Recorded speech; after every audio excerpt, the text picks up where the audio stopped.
Hello, hello, hello. What's up, everybody? It's me, CG, and this is a CG reviews video. Hey, listen, kind of surprising for me to do one on a Saturday afternoon, right?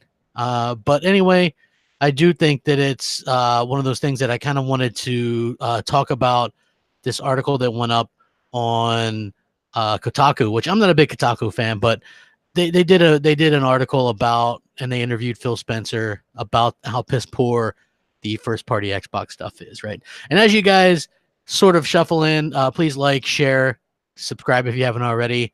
I would appreciate that. You guys have been fantastic to me, and I'm appreciative of that as well.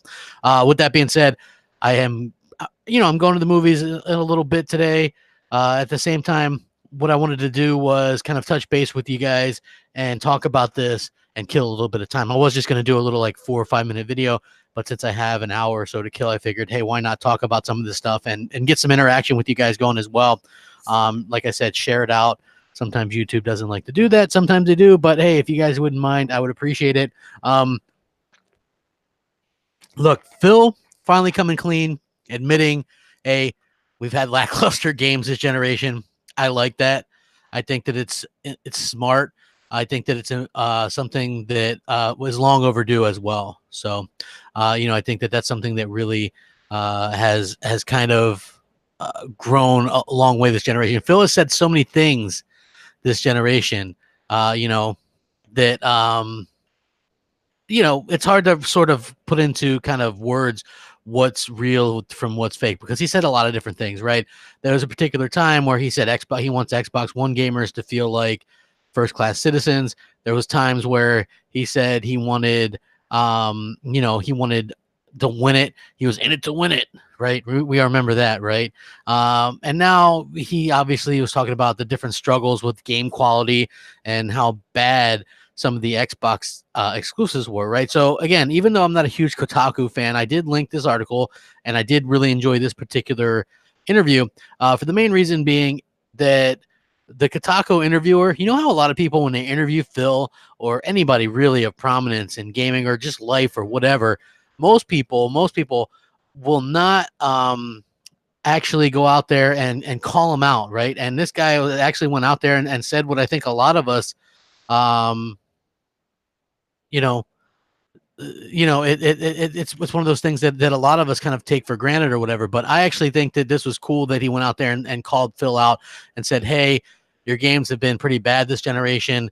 When you look over at the competition and you see Zelda Breath of the Wild, when you see Mario Odyssey, when you see God of War, when you see Uncharted, The Last of Us, and then you look on over on the Xbox side and you see stuff like State of Decay 2 or Recore, there's a bit of a problem there. So, hey, Rich of Cucumber USA, have I heard anything about Xbox being more powerful than PS5? Yeah, I mean, that's what it looks like. Look, the Xbox is going to be more powerful than the PS5, but it's not like we're going to get this huge difference like we did last generation. So everybody can kind of get that out of their mind. It's not going to be like that. But I'm going to talk about a little bit of that stuff a little bit later. I really wanted to hit home on this Kotaku article because I felt it to be pretty incredible. What's up, AJ Felton? Glad you guys are here. Please like and share it out if you don't mind it. Connor McBee says Xbox gamer so far 3 world class. I don't know what that is, but for me personally, I gotta say, Phil Spencer, at least he kind of owned up to this. It was sort of an interview, obviously, about it says whatever the strengths of the Xbox platform, it's long lagged behind Nintendo and Sony in terms of homegrown exclusive games. There have been highlights in its history and even some stellar games of late, such as Forza Horizon 4. But Xbox One era has been rough. There have been prominent cancellation, disappointing sequels, and games under-delivered, given how long fans were waiting for them. Obviously, guys, we waited 5 years for Crackdown 3, and that felt like a AA game. It definitely didn't feel like a AAA game, and that's been the sort of running theme. State of Decay 2 will always be one of the most under-delivered games, disappointing games of this generation. I like the first State of Decay. It was a cool little indie arcade title that just came out of nowhere on the Xbox 360 and did incredibly well. They made all these promises about the sequel. That was going to be a AAA game, and you were going to be able to do online and multiplayer co-op. And then the reality was you could do co-op but you couldn't progress the story. First of all, there was no story. It's just a game of random events. Secondly, they took so they removed the story completely. The first one had stories and achievements for completing different chapters. The second one was just random events. You couldn't carry anything over in the big rucksacks from if you played with somebody else. They weren't dedicated servers, so you were really tied to the host, and there was a lot of rubber banding and issues and things like that with the game. Again, they promised AAA. They gave us AA for $40, and it was very, very janky. Not what I expected at all. Always going to be disappointed because I actually like that series. Maybe the third one can win me back. I don't know. The second one surely did not. You look at stuff like Recore, Halo Wars 2. I'm not saying that these are horrible games, but these are like the sort of AA games that we get burdened with while you look over at the competition and they're getting these big AAAs. The Switch just came out, but they're having no problems with exclusives. Right, 2 years in, they're already making a Breath of the Wild sequel, and they've already announced it. While we can't even get a single new AAA IP announced in 4.5 years. So yes, I am a little bit salty, and it's one of those things that I do get a little bit upset about. But at the same time, Phil coming clean about this stuff is pretty cool. Hold on, Rich a Cucumber says, "What's your opinion on Sony games like God of War and Detroit Become Human?" Rich, I did reviews of those games. God of War, I said, was the best single-player game of this generation, 10 out of 10. Detroit, I think I gave a 9.5 out of 10. I like Detroit's story better, but, obviously it lacks the gameplay that is one of those games that sort of comes out and it doesn't have that killer gameplay that so many other games have. But I love Detroit. I played that game multiple times. Those are some of the best games of this generation, hands down.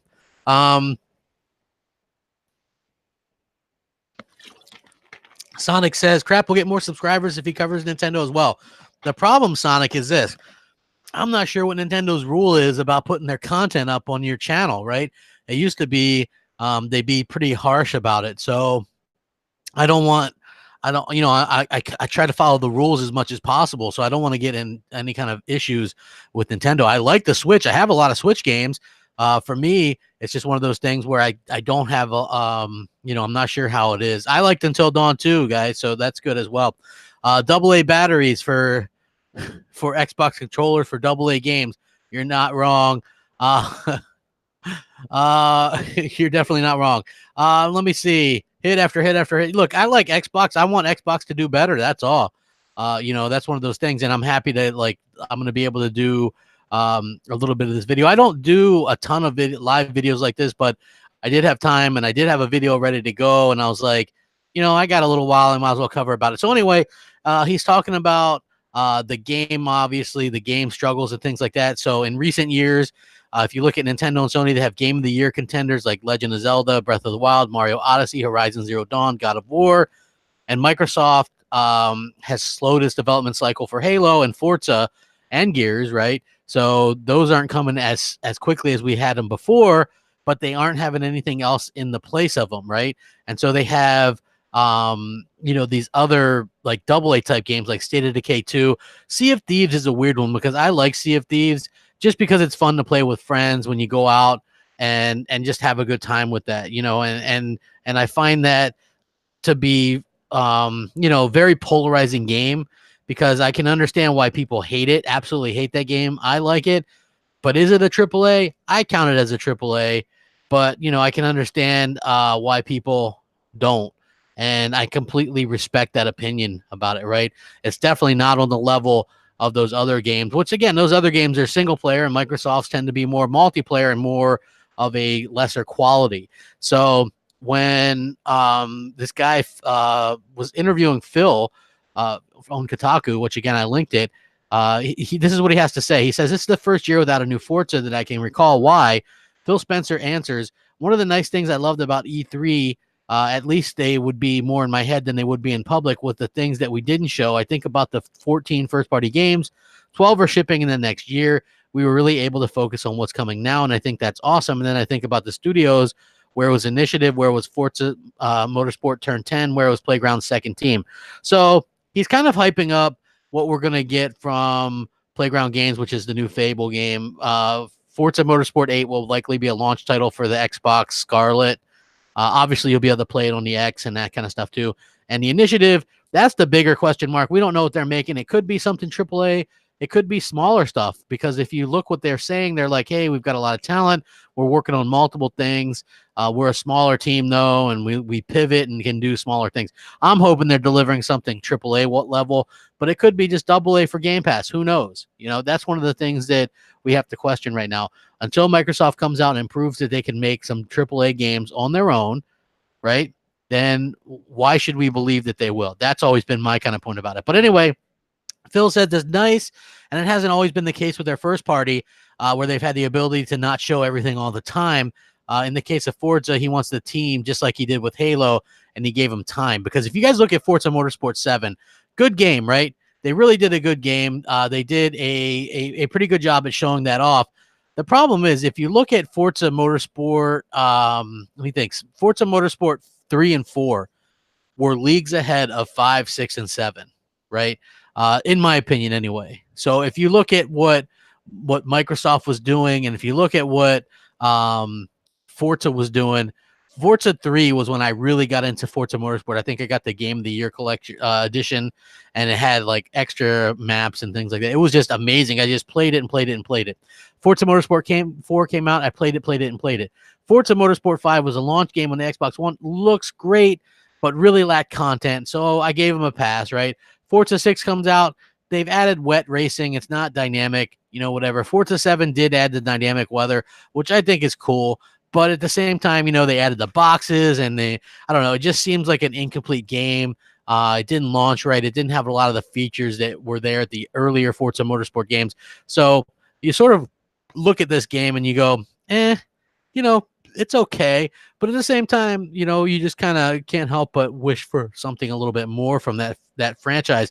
And I think that's what they're going to happen. That's what's going to happen with Forza Motorsport 8. I think it's going to be a really, really great game. But I do think that it's a game that definitely needs to take the time to sort of branch out and listen to what the fans want. And it sounds like that's exactly what they're doing. What's up, everybody? If you're just joining me, please like and share out. Eli Chun says, crap, what about Metro? God of War isn't all that. Metro, Last Light, I haven't even had a chance to boot that up yet, so I'll have to see. Rich of Cucumber says, hey, crap, love the live streams. Why were you an Xbox fanboy at the beginning and now kind of switched? Well, here's the thing. Okay, Rich, which I know that's not your name. Like, I get it. Like, you used to troll me nonstop. I liked Xbox. I bought an Xbox based on the games. If you go back to the beginning of this generation, Microsoft showed off Killer Instinct. They launched with Killer Instinct. They launched with Forza Motorsport 5, Dead Rising 3, Rise. A few months later, they had Titanfall. A few months after that, Sunset Overdrive and the Master Chief Collection and Forza Horizon 2, excuse me. They had, what was it? Rise of the Tomb Raider? Yeah. So, and that was exclusive for a year or whatever. Like, so they had really good games to launch with, right? And then in 2015, it was like Gears Ultimate, Halo 5, Rise of the Tomb Raider, Forza Motorsport 6. They had really good games for the first few years. And excuse me. And so for me, I went where the games were. F me, right? I went where the games were. I didn't care much about Killzone, Shadowfall, or Knack. And, it took Sony a while to get their motor running. And once they got it running, though, they really got it running good. And I give them props for that. And so for me, it was this. If you want to know what the tipping point was for me in particular, recently anyway, it all has to do with coming to the realization that Phil Spencer was going to get up there this E3 like he did, announce a new console or two like he did, and not have one new AAA IP to go with it.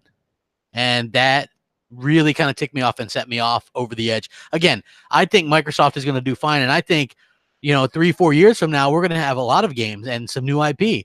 But 3-4 years from now, question mark? Like, honestly, if we have to wait 3 or 4 more years for a AAA IP, you're talking about 7-8 years between new IP. That is unacceptable. I don't care who you are, what company you are. So I went back, gave a lot of the PlayStation games exclusives that I didn't try or didn't give a legit fair chance to a try, and I've been enjoying the hell out of them. I still play my Xbox, but I'm using it like they want me to. I'm using it for third-party stuff because it plays best on the X for the most part. And I like my Elite controller. That's honestly, those two things are the main things that I'm with Xbox for right now. Otherwise, I probably would have just completely gone to PlayStation. But I still have high hopes for what they're doing. And I do like stuff like Game Pass. I think they do have a lot of good ideas, but I still think that Sony has the content idea under wraps, right? Like for me personally, I think that I think that what Microsoft is doing is they're going after money, which obviously they're a business. They want services and subscriptions and stuff like that. But I think so many people, and that's what the problem is, are just an apologist for Microsoft. And there were a lot of people that were apologists for Sony to start this generation, right? Oh, no, it's okay. Well, Sony's this because Sony was trying to save gaming, right? No DRM and all this kind of stuff. So for me, I it was one of those things where I just couldn't, every time. Sorry, Xbot was complaining about I took a drink. I can't help it, man. Like when I'm up here doing a live stream by myself, it's you get kind of parched, and I'm like, and it's just one of those things. It's just one of those things that I have to say take a drink with. So anyway, for me personally, it was about games, and then I started to see that Microsoft was coming out with Halo Wars 2 and Recore and State of Decay 2 and Crackdown 3, and they were canceling their games and they're less and less quality. And I'm just looking like, okay, am I the only one noticing this? And I look around right now at the landscape of YouTube and YouTubers and all this kind of stuff, and they're actually, and maybe I'm partly to blame for this. I did a one-on-one chat with Next Gen the other week, and we were kind of talking about this because we used to damage control the hell out of Xbox and had a good time with it. It was all in good fun, but it was like at the time, Xbox was so hated, and it's not hated anymore, right? Like people can try and claim that it is. It's not. Anything that people say about Xbox, it likely deserves at this point, right? Like it has no games. Well, it has games technically, right? But the exclusive or the new AAAs aren't there, and that's just the fact, right? So that's true. But when I started doing Pro Xbox stuff, it was really hated to the point where people would come at you with a pitchfork if you say you liked Xbox. And I felt like, damn you, I'm going to like this console whether you want me to or not, and I'm going to do videos about how much I like the console. And I did. To be fair, there was a lot more to like about Xbox at the beginning of the generation. The only thing lately that has, is exciting is they're buying these studios and they have Game Pass. So it shows that they're going to be around. But the fact that they're so wishy-washy on, are they going to put games natively on PlayStation in the future? Do we know? Like, I don't know exactly. We don't know what's going to happen. It's one of those things that really kind of grinds me a little bit. Why bother? Like if I were to buy an Xbox Scarlett for $600 and a year later, they're like, we're publishing all of our games on PlayStation 5 natively, I'd be pissed because I wasted $600 on a console I didn't need, right? Like I get the feeling that Microsoft kind of does that. Microsoft does weird things like that. So that's one of the things that I'm kind of talking about. And if you guys are just joining me, I'd like to get 100 likes quickly.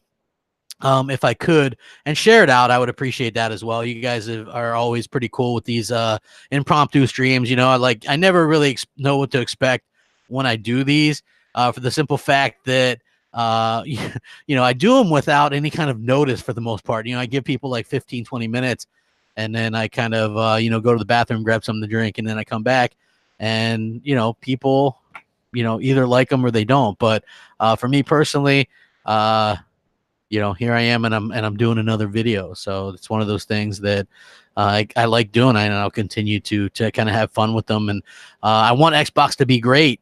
And so that's why I'm going to keep doing it. Dash Wee says, "Crap, do you regret investing in Xbox, or did you get your money's worth?" It really kind of depends. I feel like that I have gotten, for the most part, some of my money's worth, but I've spent probably more than the average gamer. And so there are times when I look at my exclusive games and I'm like, they've been pretty average. So there's time, I spent, probably $4,000 or so. And you just kind of maybe regret a little bit of that. But at the same time, I've had a good time and a good run with it. So that's, I like it.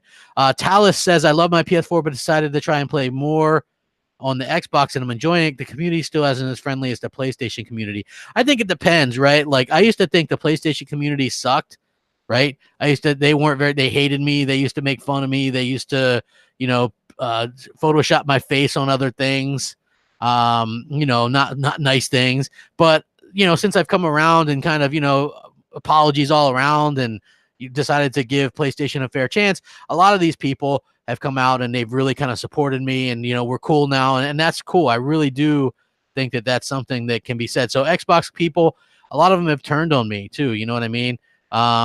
Unfortunately. And I feel like that kind of sucks, but, I think that it is what it is. I don't hold it personal.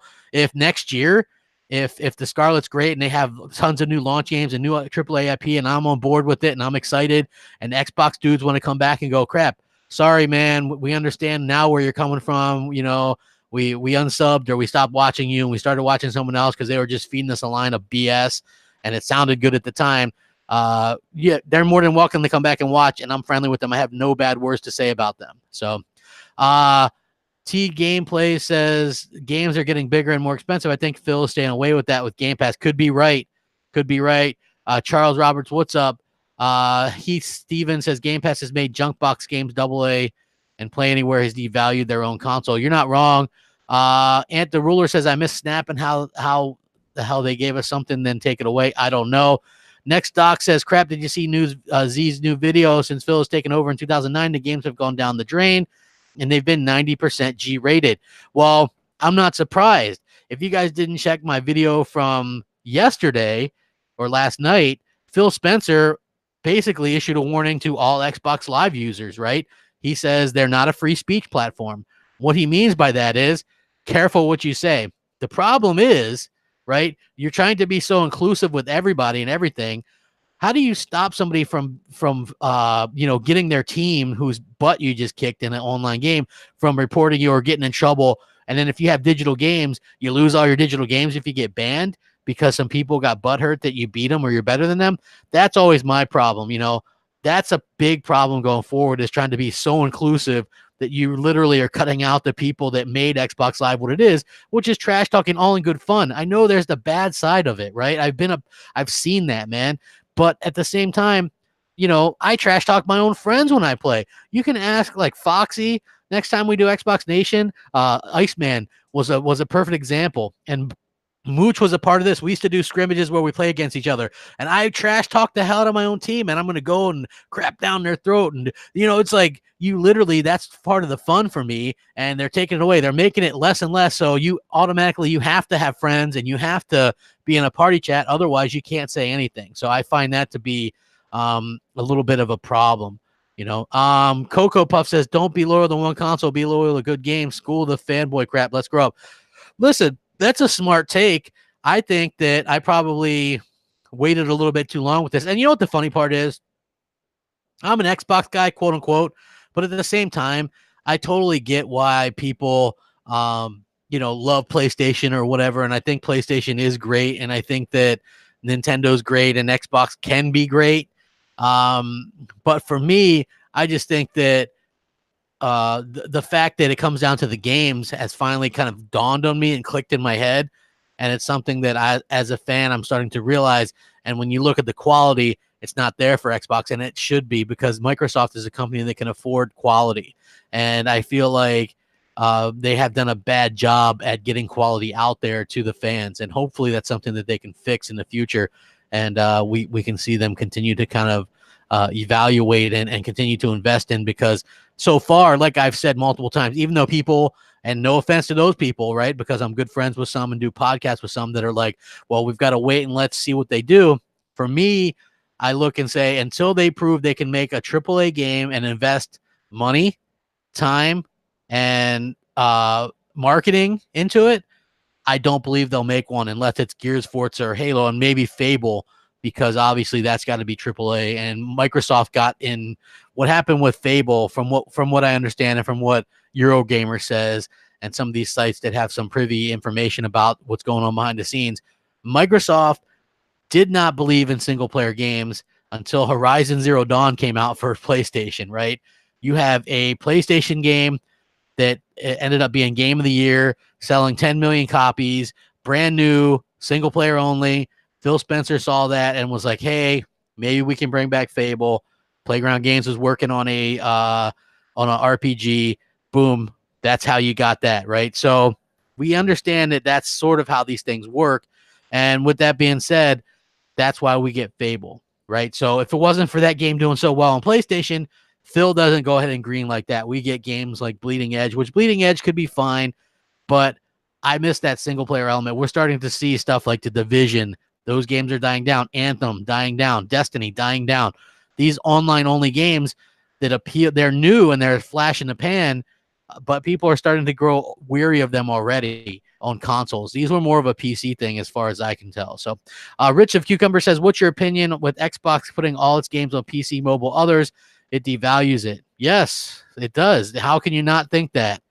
If you can play your game on anything, it certainly devalues the console, and we're going to see less console sales next generation because of it. So I know that they want to reach these 2 billion fake gamers that Phil keeps talking about. It's not going to happen, but what is happening is they're making it so that their platform is the least liked one because you don't have the games to back up what you're saying. If you had Sony's games and quality of games, maybe you could do something like what they're trying to do, but nobody's going to go out of their way to play State of Decay or Recore on a phone or a PC. I'm sorry, it's not happening.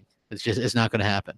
So, hey, almost 300 liking, man. Please share it out. We're going to get to 100 likes, aren't we? Let's go. Woo! I don't know how to pronounce your name, but he says, why do people think Fable is going to be good? Well, I think Playground Games has hired a lot of new talent, and I think that is going to be it's going to be very good. Rich of Cucumber says, Phil said that console sales do not matter. What do you think about that? Well, man, that's a good question. Actually, I appreciate the good questions, and you guys can keep them coming as I get into this more. But Phil's full of it. Console sales do matter because he says it's all about software and services. Guess what? If you sell 100 million consoles, you have 100 million potential sales for your services and your software. So ipso facto, if you sell more consoles, you can sell more software and services. Amazing how that works. Sony is going to sell a crap ton of PS5s next gen and get the chance to sell more software and services and PlayStation Plus and all this kind of stuff. That's what they're going to do. And Microsoft and Phil is just trying to really damage control what's going on in the world of gaming. You know, Warborn says nobody cares about Fable. I disagree. I love it. I love it. Zero Games for me says it doesn't crap. There's no money in hardware sales. Again, listen to what I just said. The more hardware sales you have, the more potential for software and services sales. And why is it that some bumpkin in Florida knows this, but the head of Xbox and the VP of Microsoft doesn't? That would be my question. So next, Doc, you are 100% right. Let's see. If Sony puts their first-party games day and date on PlayStation Now, what subscription service becomes more alluring? PlayStation Now. Dude, I said this all along. If Sony does that, it really hurts what Microsoft was trying to do all along because they have better games. Their games are known as the better IP, the more quality IP. When you play a PlayStation game, right, you get that quality feeling, right? It is amazing quality. The games feel amazing. They feel polished. They feel like AAA. Excuse me 1 second. Yeah, so they feel very polished. Even when you play a lesser game like Days Gone, even though that game might not be as quality as The Last of Us, they took a risk with the new IP. This was the studio that hasn't done a AAA console game in 20 years. And I feel like they nailed it. And people are really buying into it. It's number 2 for a second straight month on NPD. How hard is that to do, right? Like sometimes a Microsoft game will be in the top 5 on NPD, and then it drops off the face of the planet in the second month. So people that were hating on the game, go back and play it. They updated the heck out of it. They fixed so much, and it's really fun. And they'll get a sequel out of it. It definitely will get a sequel. How many sequels are we getting from Xbox Studios, man? Sunset Overdrive 2, Quantum Break 2, even a Recore 2. That game sucked.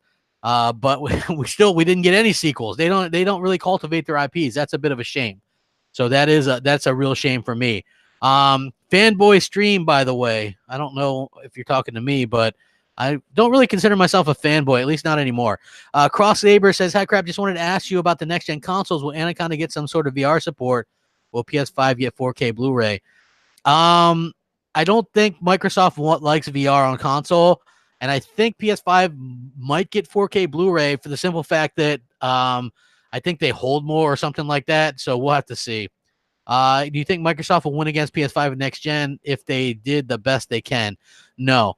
Rich, here's the thing. Microsoft has kind of screwed themselves over. Just like they screwed the fans this generation, they screwed themselves over. What is going to make somebody want to buy an Xbox next generation, right? They're not even calling it next generation, I guess. So it's really hard saying. For me personally, I think they're going to get handedly beat in the console sales themselves. They're going to continue to sell to make money. Game Pass prints money. Don't kid yourself. Xbox Live prints money. These things print money. But Microsoft themselves and the Xbox console itself, Microsoft doesn't even really talk about the console. So that is a bit of a problem, you know. So for me personally, I think that is probably their big problem. When you watch E3 and you see them talk so much about, you know, PC and streaming and not really the console hardly at all, that kind of lets you know where their heart is. So for me personally, that's just how I feel about it anyway. So even if both are priced at $500, I actually think that the PlayStation 5 will be cheaper. Am I getting a Scarlett? That is the question. If Microsoft gives me a reason to get one, I'm asking them, right? Give me a reason. I got reasons to buy a PS5 because they're going to do VR. You're only going to be able to play PS5 games on a PS5. Like, yeah, you'll be able to play PS4 games, but I can't play PS5 games on a PS4 Pro. So they're giving me a reason to upgrade. That next generation feel, that new car smell.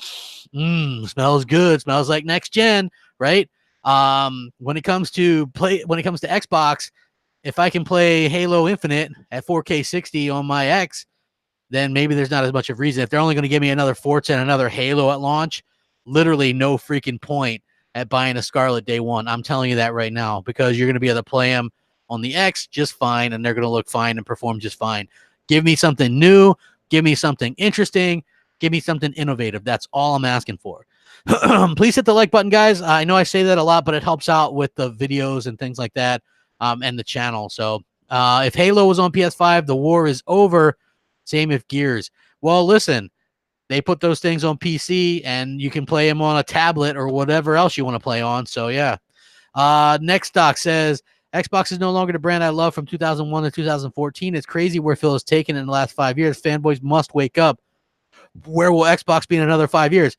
Next doc, Xbox will be on an app on your PlayStation or on your TV, wherever games are sold, or, you know, maybe not where they're sold. Do you think Game Pass is going to affect the quality of games that Microsoft can produce? I can't see them producing AAA Sony like games for Game Pass.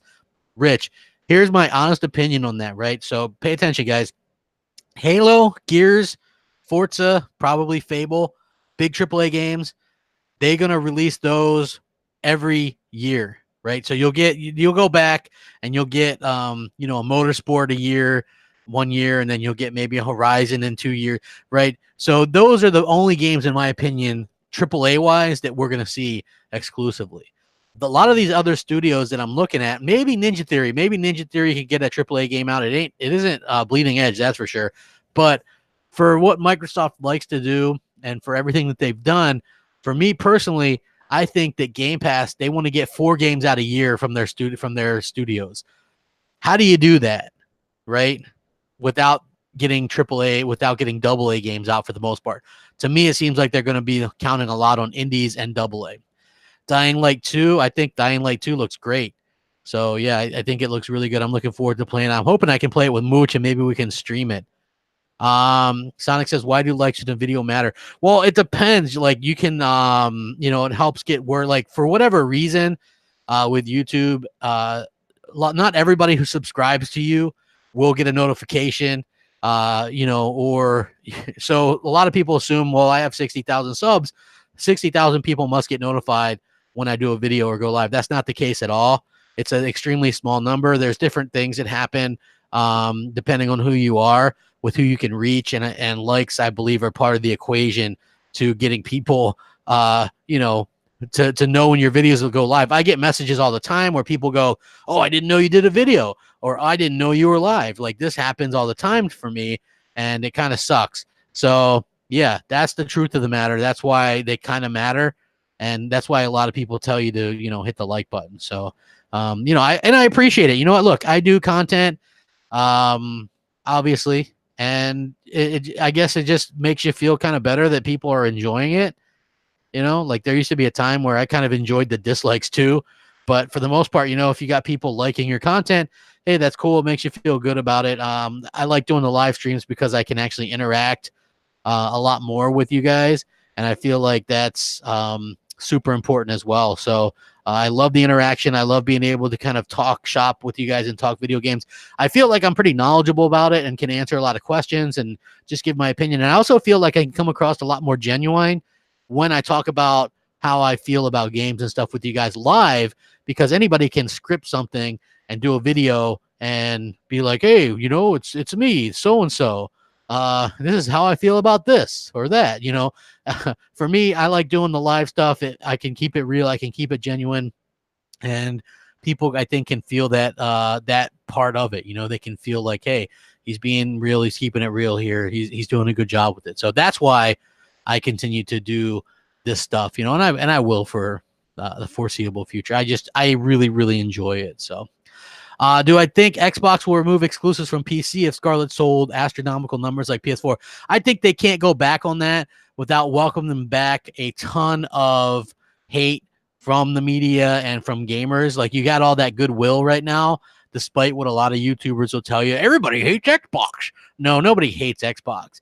The only hate on Xbox is the hate that they deserve because they haven't delivered the goods. If you buy a if you buy a car, it should come with an engine, right?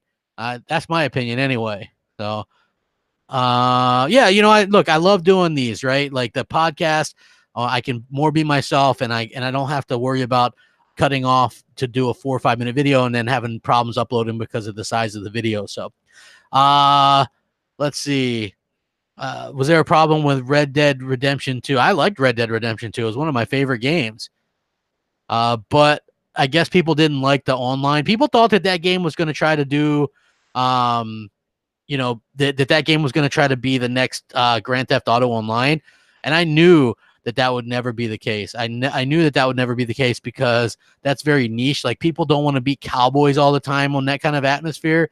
Like with GTA, I've seen it, man. Like, my stepkid plays it and he loves GTA Online, and and he plays it all the time with his friends, and they don't even do anything. They just meet up and explore the world and, and cause trouble in the world. They don't even do the quest or whatever they are, the missions or whatever, and everybody, a lot of people are just like that. They just go around exploring and doing stuff and messing with their cars and stuff like that. It's really weird to watch, but you can kind of get an understanding of what it is. So yeah, Red Dead 2 can be a little bit slow. I like The Witcher 3 as well, but I thought that had a little bit of slow points as well.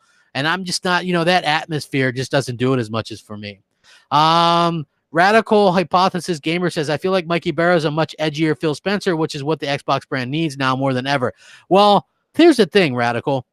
I've been privy to seeing stuff that Mike says. Mike really is competitive, right? He really wanted to be competitive with Sony. I don't think Phil allows that, though.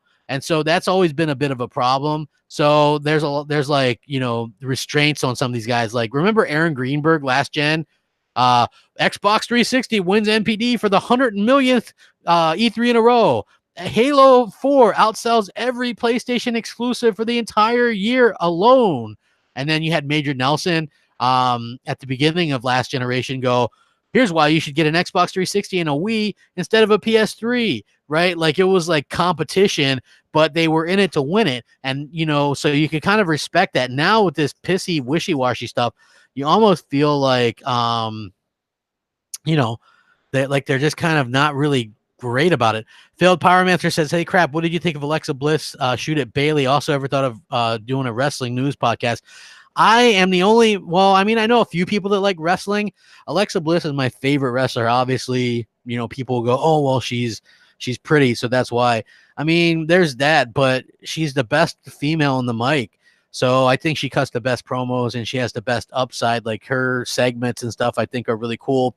And I thought she cut a legit one. Like, for me, I think that she does amazingly well. So I'm hoping that she gets back in the title picture, because I always felt she got a little bit shafted, like when Ronda Rousey came in, because they just let her just steamroll everybody, So I would actually like to do a wrestling podcast. The problem is the people that, for the most part, that like wrestling with me are no longer cool with me due to just like third party BS about me. You know what I mean? It's like there's two parts to every person, right? There's two stories to every side. So you have one side, third party, saying Crap does this and said this and did this to me. And then when you have your friends or people you thought were your friends believe that and don't even come to you and ask you, hey, is this true?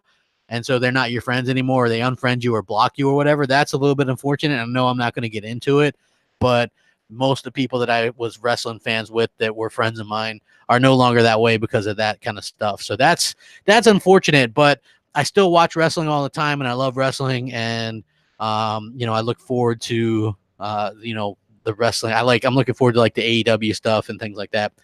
Harmonica. Yeah, I can probably find some harmonica. Am I getting Death Stranding? I'll probably get Death Stranding just because it's interesting and it's a big AAA exclusive. And I want to try it out, man. Kojima's weird. He's weird, but you know what? It could be good. What are the best looking games you've played or seen? Well, I thought Hellblade was probably really amazing looking on the X, but I don't like the game. If I'm honest, God of War, Detroit Become Human, Uncharted 4, those are some of the best graphical games I've ever seen. Gears 5 looks absolutely amazing. And for them to get 4K 60 on every mode, that's insane to me. So from what I've seen now, who knows how it'll end up the final product, because they're not showing us the campaign.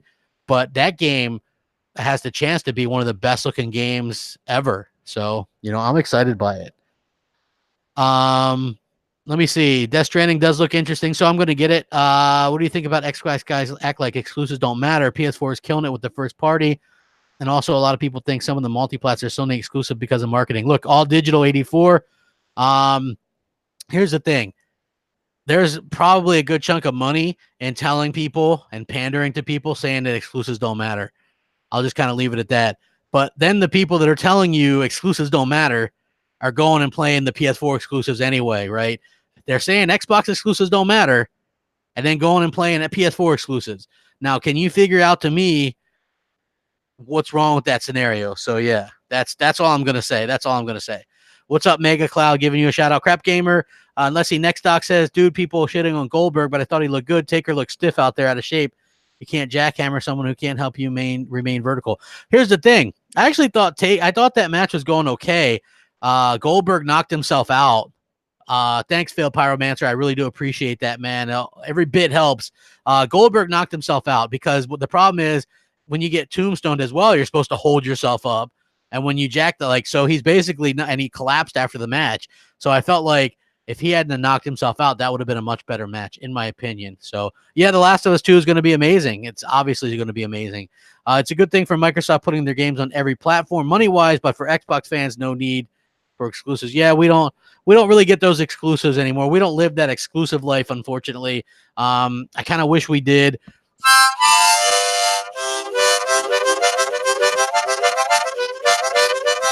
I got no exclusive blues. But hey, you know what? I do have some kart racing games.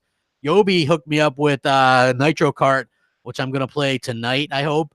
And I've been playing that Sonic kart game, and I feel that is a really, really fantastic game. I'm having so much fun with that. So I'm hoping that continues to be the case with the Sonic game, with the Nitro Kart as well. So I'm very excited to see kind of what happens there. Thank you, Phil Pyromancer, once again. Anyway, if you guys don't mind, I'm close to 100 likes. If you guys could like it and share it out. So I wanted to get back on topic of Phil Spencer admitting that this gen has basically been a big fat nothing for Xbox fans, which is what I've been saying for the last little bit. Basically what it comes down to. So this guy, Steven from Kotaku, interviews him, and he says, in 2007, when you were head of games portfolio for Xbox, a much younger Phil Spencer and a younger Steven talk about games from first party. He says, to Phil. It is very important that Phil said it's very important that we pick games that matter. We're going to focus on fewer games and make sure those games are stars when they come out. So that's what Phil told this guy in 2007. So 12 years ago. And for a long time, I really did look at a first part of Microsoft and saw a consistent high level of quality. And honestly, I feel like it diminished a little bit sometime in the last several years. So this is Steven talking to Phil. He says, I look at the first party operations of all the platforms and I see a lot of game of the year contenders from Nintendo and Sony.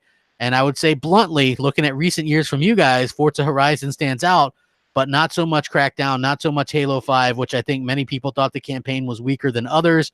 Gears 4 was solid, but it wasn't outright the best Gears ever. So you have good taste in games. You play a lot of games. I don't know if you see it quite the way I see it, but do you see that there's been a challenge in terms of high-quality game creation with you guys? And if so, have you figured out the remedy to get past that and make those stars again? So Phil Spencer kind of responds. He says, I think quality of first party is very important, so I'm totally with you there. We did reach a time in our first party where the number of games and studios that we actually had and were investing in put a lot of pressure on everything that we were doing, and it became more difficult to manage a portfolio when you kind of need everything at any point to hit a date that it had picked 3 years ahead of time at the very high level of quality. So basically he's saying it was stressful because they'd had to say, okay, Halo 4 has to come out this particular day 3 years from now. But guess what? Movies do that all the time. Look at the Marvel Studios and Star Wars. They're already saying what Star Wars movies are going to come out in 2023 or 2024. That's part of the job, right? Suck it up. You're getting paid millions of dollars. You have a fan base. Figure it out.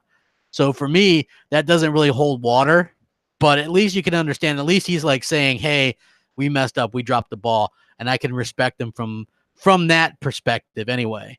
Rich of Cucumber says, I've seen these new Xbox fanboys, socialists, saying everything is okay and all that. What's your opinion on that? Well, listen, there's a lot of good money in saying everything's okay and wait for next year and wait for next year and wait for next year and wait for next year. That's just the fact of the matter. So I've been seeing more and more people come to me and go, hey, look, some of these guys are super fake and I can tell that they're fake. Thanks for kind of, and listen, I would never tell anybody what to listen to. What these other channels do have no impact on me or how I feel or what I talk about. So at the end of the day, they can do their own thing and people are more than free to watch and like or do whatever they want to do. But I just am thankful that even if there's only a few or a handful, that people are thankful that they're not getting pandered to here, right? Like I'm giving my own specific opinion. I'm not going to pander to you. I mean, there was probably a time where I maybe was pandering a little bit, but I really was. And really, like Xbox had the world in front of it, in my opinion. Like they promised they had $1 billion invested in new exclusives and they were showing off. I'm telling you, the first few years, Xbox to me was the place to be. I didn't care about a resolution difference, right? It was great. They were doing dedicated servers and everything, the Elite controller, and then when they came out with the X and the only game they had really was Super Lucky's Tale and, and Forza Motorsport, they couldn't even get Crackdown out. Then you start to see that shine wear off, and then another E3 where like, it's our biggest E3. And you can Google this. Phil Spencer says it's going to be our biggest E3. Literally for the last 3 or 4 E3s, he said that. And literally the last 3 or 4 E3s have been okay. And we've got a lot of third-party content, but we haven't got anything like amazingly awesome, so yeah. Yeah, Xbox Scarlett, it looks like they're getting rid of the Lockhart, so that's going to be interesting. Dash Wee says, do you think Phil is the one to take most of the blame, or is he only the puppet under Microsoft?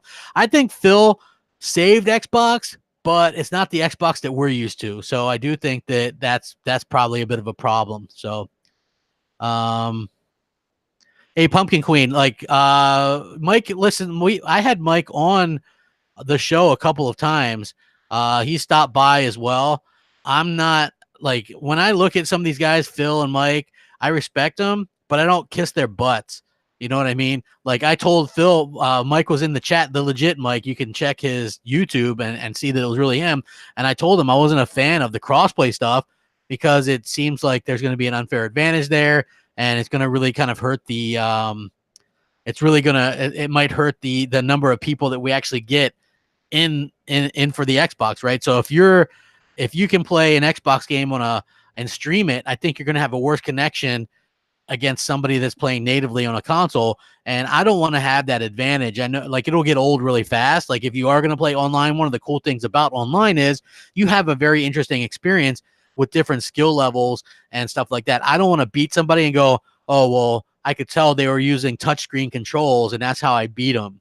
You know, that's just me though. Coco Puff says, why, man, alligators chewing it. No, we only have one internet company here locally. And for some reason, there's like something about, there's not allowed to be competition or something like that. So that is a big problem. And the internet company that we have, they have no plans to, I guess, upgrade anytime soon. So in the last 10 years, there has only been a slight upgrade in the internet connection here. That's why I don't buy into this whole streaming stuff, right? I just don't see it as being viable for the majority of people, especially worldwide. If you look at Microsoft's data centers, they have like 3 in Europe, none in Africa. Like they keep mentioning all these different places that they want to be have these gamers join in.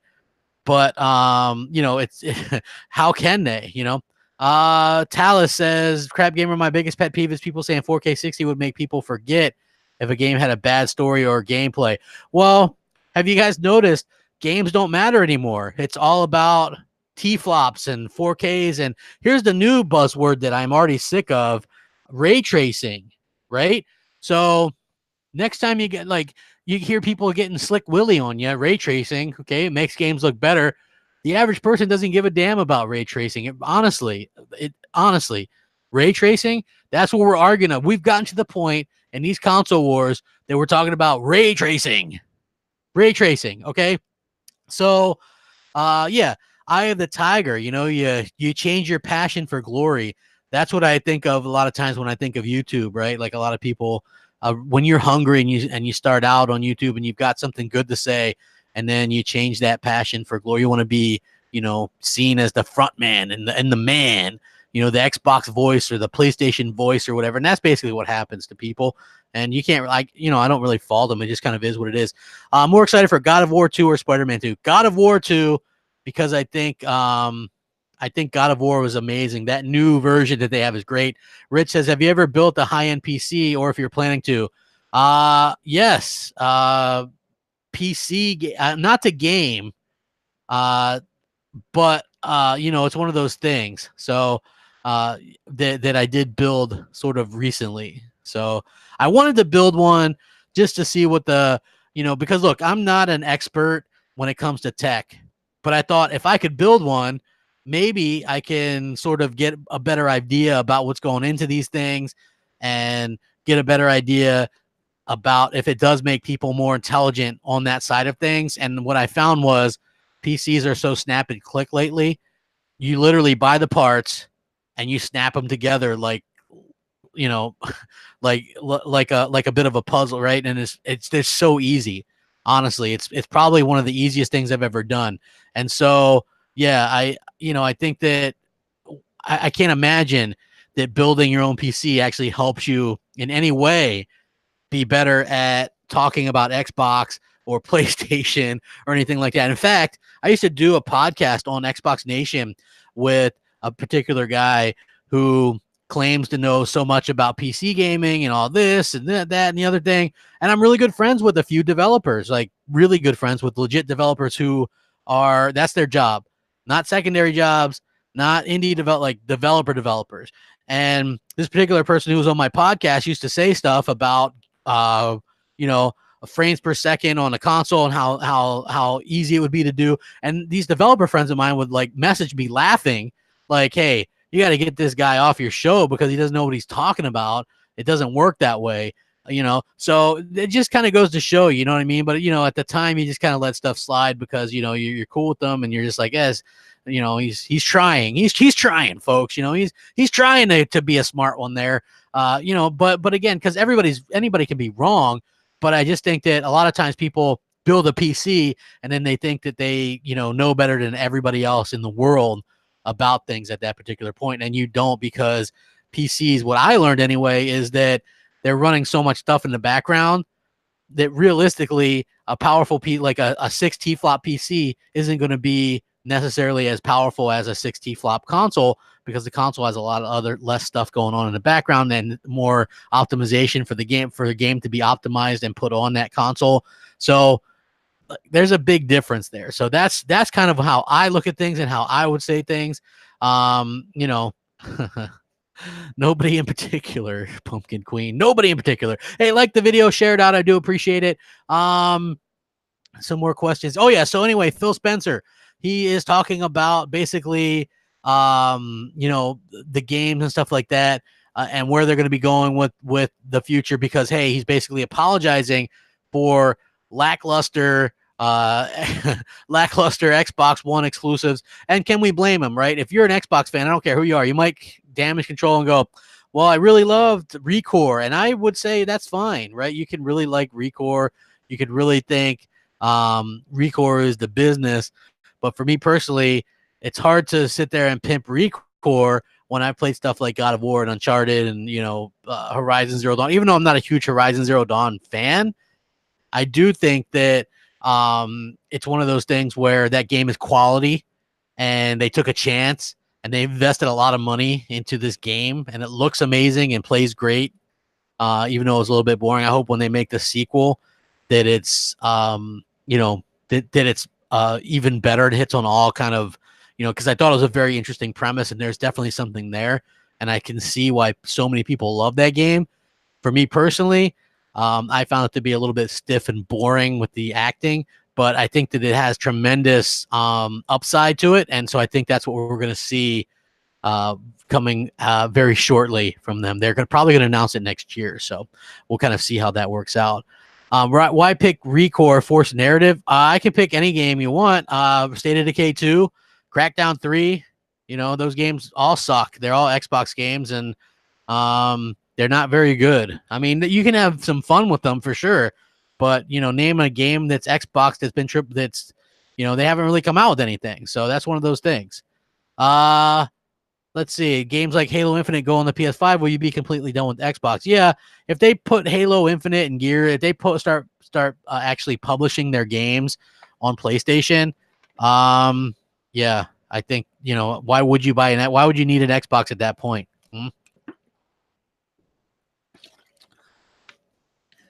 Yeah, you can blame Terry Myerson for some of that stuff, future generations, but at the end of the day, you've got to say, this is Microsoft. Phil managed to buy Minecraft for $2.5 billion with Terry Myerson as working there. He couldn't afford $5 million to get a legit remake of Phantom Dust, right? That's all that company wanted, was $5 million to totally remake that game, right? And Phil couldn't get that done. You know, I don't buy it. I don't buy it. If Xbox is more powerful, still a little bit more power, I'm still going to be playing 4K 60 on a PS5. So even I can't get 4K I don't plan on getting an 8K TV anytime soon. I might upgrade to an OLED 4K, but if I'm playing 4K 60 on PS5, what's it matter if I can get ray tracing on an Xbox Scarlett? If their games are on PlayStation 5, there is no need for an Xbox 2. Wait, man, State of Decay 2 is not awesome, man. I'm sorry. I have to disagree with you. There's literally no story in that game. They promised I've already gone over this a million times. If you like it, I think that's cool, because Sully from the M&C show, you guys know the producer, he loves that game. He's got hundreds of hours into it. The problem is the first game, although very clunky and very much an indie and AA and an arcade game, had a story. This new one is just random events. You're in there playing, and there's random events, and then, you know, somebody pissed in your Cheerios, you lose 5 food. Like, I get what they're going for, but they promise you AAA, they promise you co-op, and realistically, you can't advance your game through co-op at all. Like, if I join Mooch when he's playing, my game doesn't advance at all. So everything I do playing with Mooch doesn't count for me at all. You know, that's a problem. That sucks. So, Microsoft sounds a lot like Sega. I think that's probably why they canceled the Lockhart as we get up over 300 again. Please like and share it out if you guys wouldn't mind. I would very much appreciate that. I'm doing these kick-ass podcasts for you guys, and I really am having a good time doing it as well. State of Decay 2 is fun only with friends, not for story enjoyment, in my opinion. Well, there is no story. So as far as I can tell, that's a bit of the main problem. There's not really a story there that I could see anyway. It's just, hey, there's this random stuff happening, and do what you can. And when I did play, I tried playing with friends or whatever, and it never really worked out to where we could get, nobody wants to play in my game, okay, if their game isn't going to get forwarded, if their game can't progress as well. So that is kind of what you face as sort of an Xbox fan or whatever. So, that's a bit of a problem. So while some people do like State of Decay 2, basically those are the type of games we're getting. If you look at what Microsoft Game Studios are working on, Undead Labs working on State of Decay 3. You have, what is it? Their new studio that they just bought, Double Fine. They're still working on Psychonauts 2 and some other game that's also getting shipped on PlayStation 4 as well. Both of those are. Outer Worlds is what 95% of Obsidian is working on, and they have a contract for the sequel. So if there is a sequel, that's going to be multiplat as well. So again, Wasteland 3 in Exile, that's a multiplat. Bard's Tale 4 in Exile, that's multiplat. So most of the studios that Microsoft has acquired is really kind of bogged down with making multiplats. And so we're not going to really see anything from these people for a little while. I feel like that's a little bit of that kind of sucks. So I was hoping that we would have gotten, some different things and some newer things, but yeah, we ended up not getting it. So, hopefully in the future, right? Like that's the only thing we do is just hope that Microsoft listens and kind of steps up. Xbox is getting the Microsoft Office treatment, maybe. So, LG Nemesis, he says, "Crap, you say you can't get any 4K and you don't care about ray tracing, which is fine. But if that's the case, what would be the reason to upgrade to Scarlett or PS5?" Well, Scarlett, I don't know the reason. That's what I'm saying. PS5, you're only going to be able to play PS5 exclusives on PS5, right? Like, there's games being made by third party right now that are only going to be on next gen, right? So that, I believe, is why Microsoft has stopped this whole forward compatibility thing. That we're going to have cross gen for sure, but I don't know if there's going to be like full forward compatibility like what Microsoft was trying to lead us to believe. And the reason being is it doesn't make a lot of sense, and it's going to hold back what these games can be. So in the future, God of War 2 is only going to be playable on PS5. That's why I would get a PS5. VR, the next generation of VR is PS5, right? With Microsoft and Xbox Scarlett, you don't know what it's going to be getting. Cross Xaber says, "See if these best looking ocean." Just saying. Yes, I agree 100%. 100%. Let's see. I'm hoping game streaming is grand opening and grand closing. Maybe. I don't know what you're saying. The fact that we can play Cyberpunk and The Last of Us on one console is reason enough. PS5 is superior decision. Exactly. You could be there. MKai28 says, "Crap, you've been hoping for 10 years." That's not really true. I've enjoyed Xbox for the majority of this generation. It's only been super lately that I've been not having as much fun. And it's not that I'm not having as much fun. It's just that most of the games feel like same old. And so, I'm looking for something new, that's exactly what I've been looking forward to. That's one of the things that I'm kind of, excited about. I want to see what Microsoft can do in the future, just like everybody else. But how stupid would it be for me to keep going? Just wait, guys, just wait. Something great is coming. Like, okay, when? Microsoft is even admitting, like, if you listen to, I'm a big fan of a lot of different YouTubers and stuff, but if you listen to, I think even years ago, Randall Thor was like, "Hey, Microsoft is giving up," right? They said that, "Hey, Microsoft is giving up." So I believe that they did give up. When they started putting their stuff on PC day and date, you kind of knew that they gave up on this generation. And to hear Phil go, "Hey, we stunk it up. We don't have any games. Our games have been piss poor this entire generation." You just kind of get that feeling that exactly that. They didn't really put their full effort, and that's not fair to us. I think they can admit it now. Hey, we didn't do as good as we could have done, or this or that. But at the end of the day, that's on them. They should have realistically listened and went out of their way to provide great games for us, regardless of how well it was selling or what was going on behind the scenes at Microsoft. I'll always feel that way. I always feel like, why should we get the short end of the stick because Microsoft, if you didn't want to believe in Xbox, then don't believe in Xbox. That's my point, right? So I always felt that way, and I feel like Microsoft kind of dropped the ball quite a bit with a lot of the things that they've done. Obviously with the original Xbox One idea, but still, I felt like they were able to rebound a little bit anyway. And now I'm hoping that they go into next gen even better. That's the hope. They can go into next gen even better. They have a chance if they can launch the Scarlett with something aside from Halo and Gears or Halo and Forza. I think they'll have a very, very good chance. That's what I'm hoping for. If they don't launch with anything new, I think they're going to have a very, very uphill battle. If they launch with,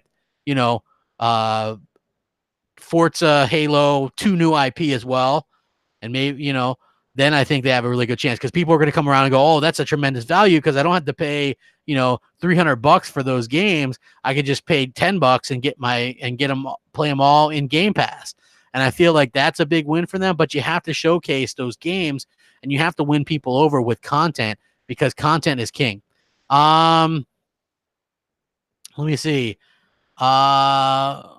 Wonder Penguin says, I don't think Microsoft bought a load of AA studios to give them all AAA budgets. Why don't they buy AAA studios? I think AAA studios are harder to obtain, and Microsoft wants Game Pass fodder, to be honest with you. Fable or Banjo-Kazooie is their new IP. I don't know. Have I played Alien Isolation? Yeah, I liked Alien Isolation. I thought that was a good game. Hey, can you guys get me to 150 likes? I would appreciate that. It means a lot to me if you guys could. Who do I think is going to win the power game next gen? I think Xbox will. I've heard that Xbox is doing ray tracing at a hardware level, so take it for what it's worth. But they're both going to do 4K 60 for most things. So take that for what it's worth too. They're both going to be, so you're not going to see a big difference like we did this gen, right? That's just going to be, the truth. Oh, so Future Kill Xbox says, then go, goodbye crap. It's only you and your sycophants and the ponies that feel like you. Well, if you're an Xbox fan, are you honestly happy with the games that we've gotten this generation? When you look at the competing platforms and the quality and quantity of games that they're getting and the fact that we haven't had a AAA new IP announced since 2015, if you're really happy that way, guy, then that's on you. Gotham Guy says, they're holding the big stuff for whatever Sony might have for next year. Stop talking about the past games. You know that Gears 5 and Halo is better than The Last of Us 2. Dude, that's a big thing to kind of claim. I would assume that The Last of Us 2 will, whether or not it's opinion anyway, but I can go out on a limb. I'll guarantee The Last of Us 2 will get a higher Metacritic rating than Gears 5 and Halo Infinite. I feel like The Last of Us 2 will score in the 90s in Meta, and both Halo and Gears are going to get like low to mid 80s. It's hard to really, when you get into, 5, 6, 7, 8 sequels into these games, it's hard for those to get into the 90s, right? Like, I was surprised that Uncharted 4 was able to get into the 90s, right? Like, that's just how I feel about it. I just, I'm not saying that those are going to be bad games. I just think that, it's one of those things that Microsoft has to realize by now, right? So, The Last of Us 2 will outsell both Halo and Gears 5. Probably. I mean, there's 100 million people with PS4s. So, how well would the PS5 do if it launches with The Last of Us 2 and Xbox with Halo? I think The Last of Us 2 will launch with the PlayStation 5. I just think that it'll probably launch. I mean, it's going to launch on the PS4 as well. But I feel like what Microsoft wants to do is launch with Halo for the first time since the first Xbox. They're trying to get a little nostalgic, I think. And I think that's smart. But I also think that what you have to do is you have to also get people excited about new stuff as well. So for me, I think that you really, really have to get people excited, and I feel like you need more than just multiplayer only games. And I also feel like one of the reasons that Microsoft didn't show off Rare's new IP is simply because Rare is working on a multiplayer only IP as well, and they don't want to show. They only showed off Bleeding Edge, and if they show off another multiplayer only IP, it looks really bad on them because they're like, no, we believe in single player. We do. Honestly, we do. Single player, we love it. And I feel like they probably would get called out on it. So hold on. Hey, Crapgamer, happy with Xbox going forward. They're going to do much better next gen because they are 10 billion annually. That's enough for AAA. Paige, who's going to do these AAA though, outside of Halo, Gears, and Forza and Fable? What studio do they have that makes you believe that do you believe in is going to do AAA games for them? And when do you foresee actually getting a game from said AAA game from these studios? Like, that would be my question. Like, I would love to talk to an Xbox person just like I'm talking to you, and like has your opinion, like somebody that's super happy and you're happy with what they're going to do. 10 billion annually, that's good, but when and what studio and what year? 2023, 2024, initiative, who? Like, that's my question. Dragon Wolf says, crap, do you really think at some point in the near future Sony and Nintendo will not have their version of Game Pass as many places as is possible? So why buy any next gen console? Game Pass is different. You're still going to have the console. Why would these other companies here? You know why Microsoft has Game Pass? Because their games have been sucky, right? So the reason why I bought Game Pass, obviously they did the ultimate upgrade thing. So I bought Live and then the ultimate upgrade for $1 more, right? So why would I do that?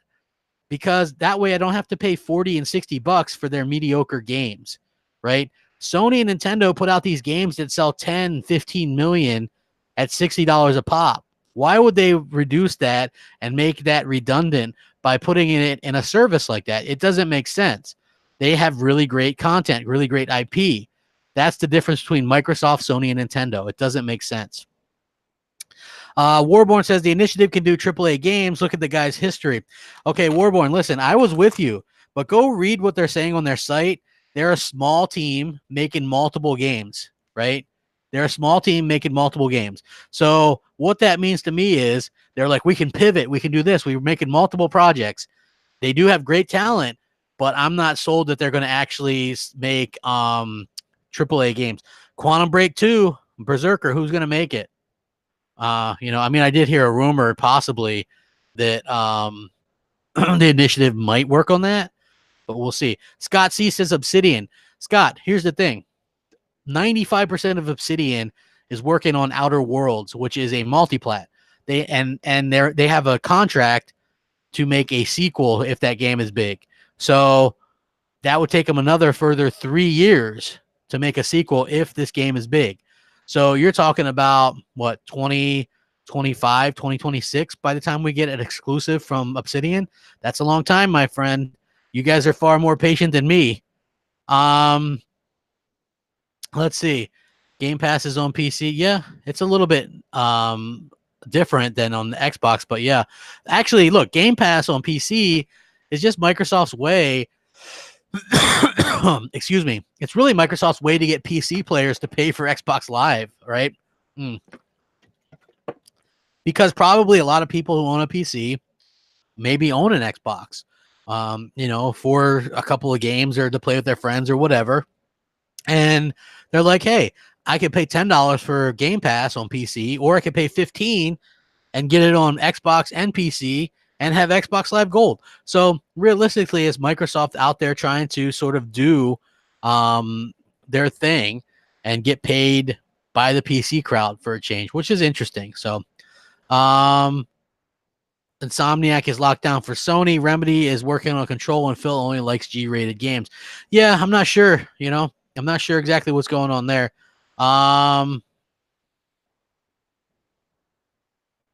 Let's see. Crapgamer, have you thought about adding game play for podcasts like this of Calm Game Minecraft.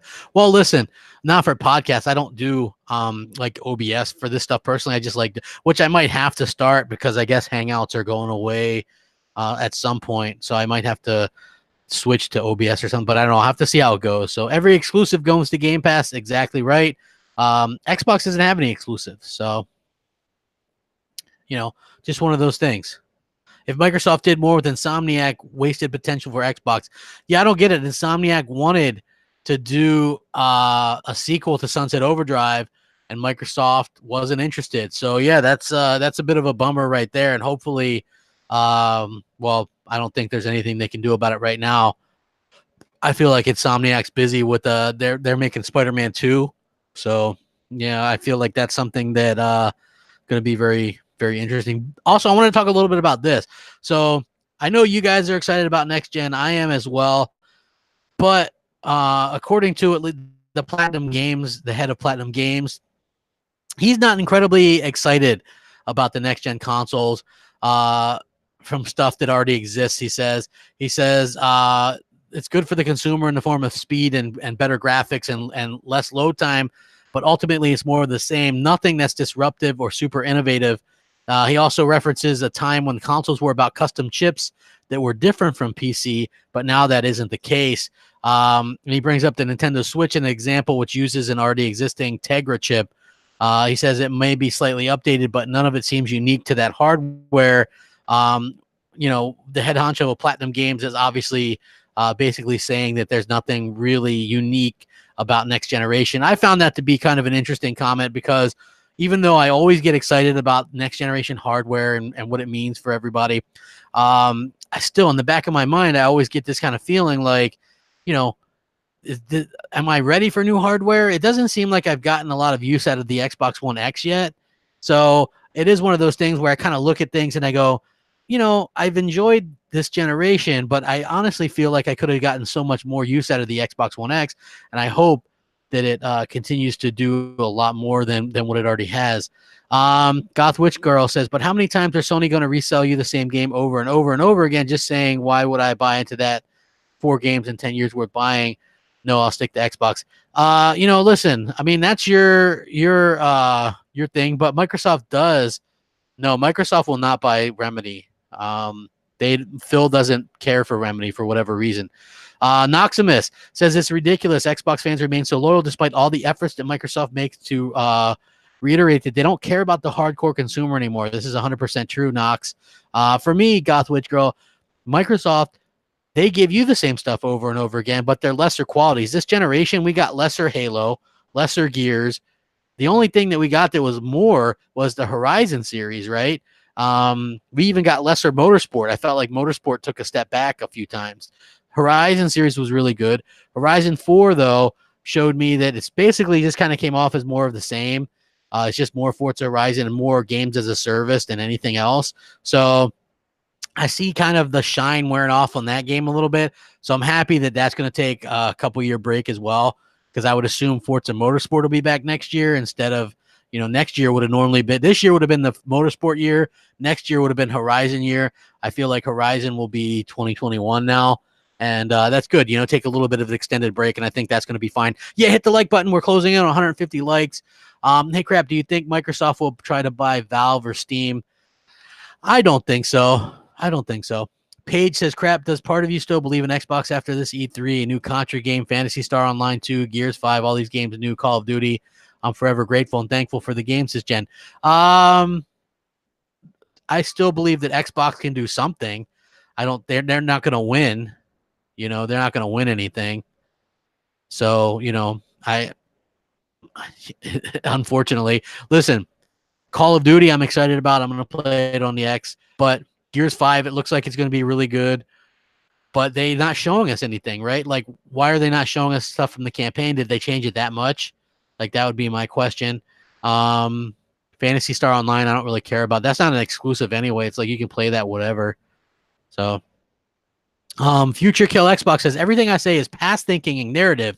Still pissed about Phil dissing you, quite rightfully. It was you that damage controlled the situation. Future Kill Xbox, if you actually paid attention to the situation, You're talking about the Quantum Break stuff, right? Where I said I was going to cancel my pre-order, right? Well, did you know the reason why I canceled my pre-order, which was for one simple fact. They spent the entire 3 years saying it was an Xbox exclusive. I happen to know PC gamers who bought an Xbox One, which was a very expensive purchase, by the way, because Microsoft promised that it would only be on Xbox. I thought that was anti-consumer. Literally 4 weeks before the game comes out, you switch and you go, no, it's going to come out on PC as well. That was a problem for me, and I called Phil out on it. The whole conversation backs that up. It's still there on Twitter. You can see the whole back and forth. It wasn't because it was going to PC. I don't care that Phil, quote unquote, dissed me. I've had plenty of conversations with Phil after that, and I don't particularly have a problem with Phil. The only problem that I have is he's such a kind of a pansy where games announcement come in, right? Like he's so afraid of his own shadow to announce anything that's more than a year out. And I find that to be utterly ridiculous. It's his line of business to excite gamers and get people excited about the Xbox platform, whether that's PC, xCloud, streaming, whatever, right? Who the hell is going to get excited about any of this stuff if you don't have content to show off? That's the problem. That's my problem. So yeah, that's how I think about it. What's my opinion on, I'm not going to get involved in that kind of controversy. Trey Bird. E3 was disappointed because we didn't see a new IP. That's the problem. Hursty says, hey, crap, I wish Microsoft would create some cool open world games that boils down to the games. Power will only take us so far. I agree 100%. Next doc says, crap gamer, I hope the coalition didn't change too much in Gears 5. Gears gameplay is unique and refreshing. I'm tired of the cookie cutter gameplay that exists now. I think that they're going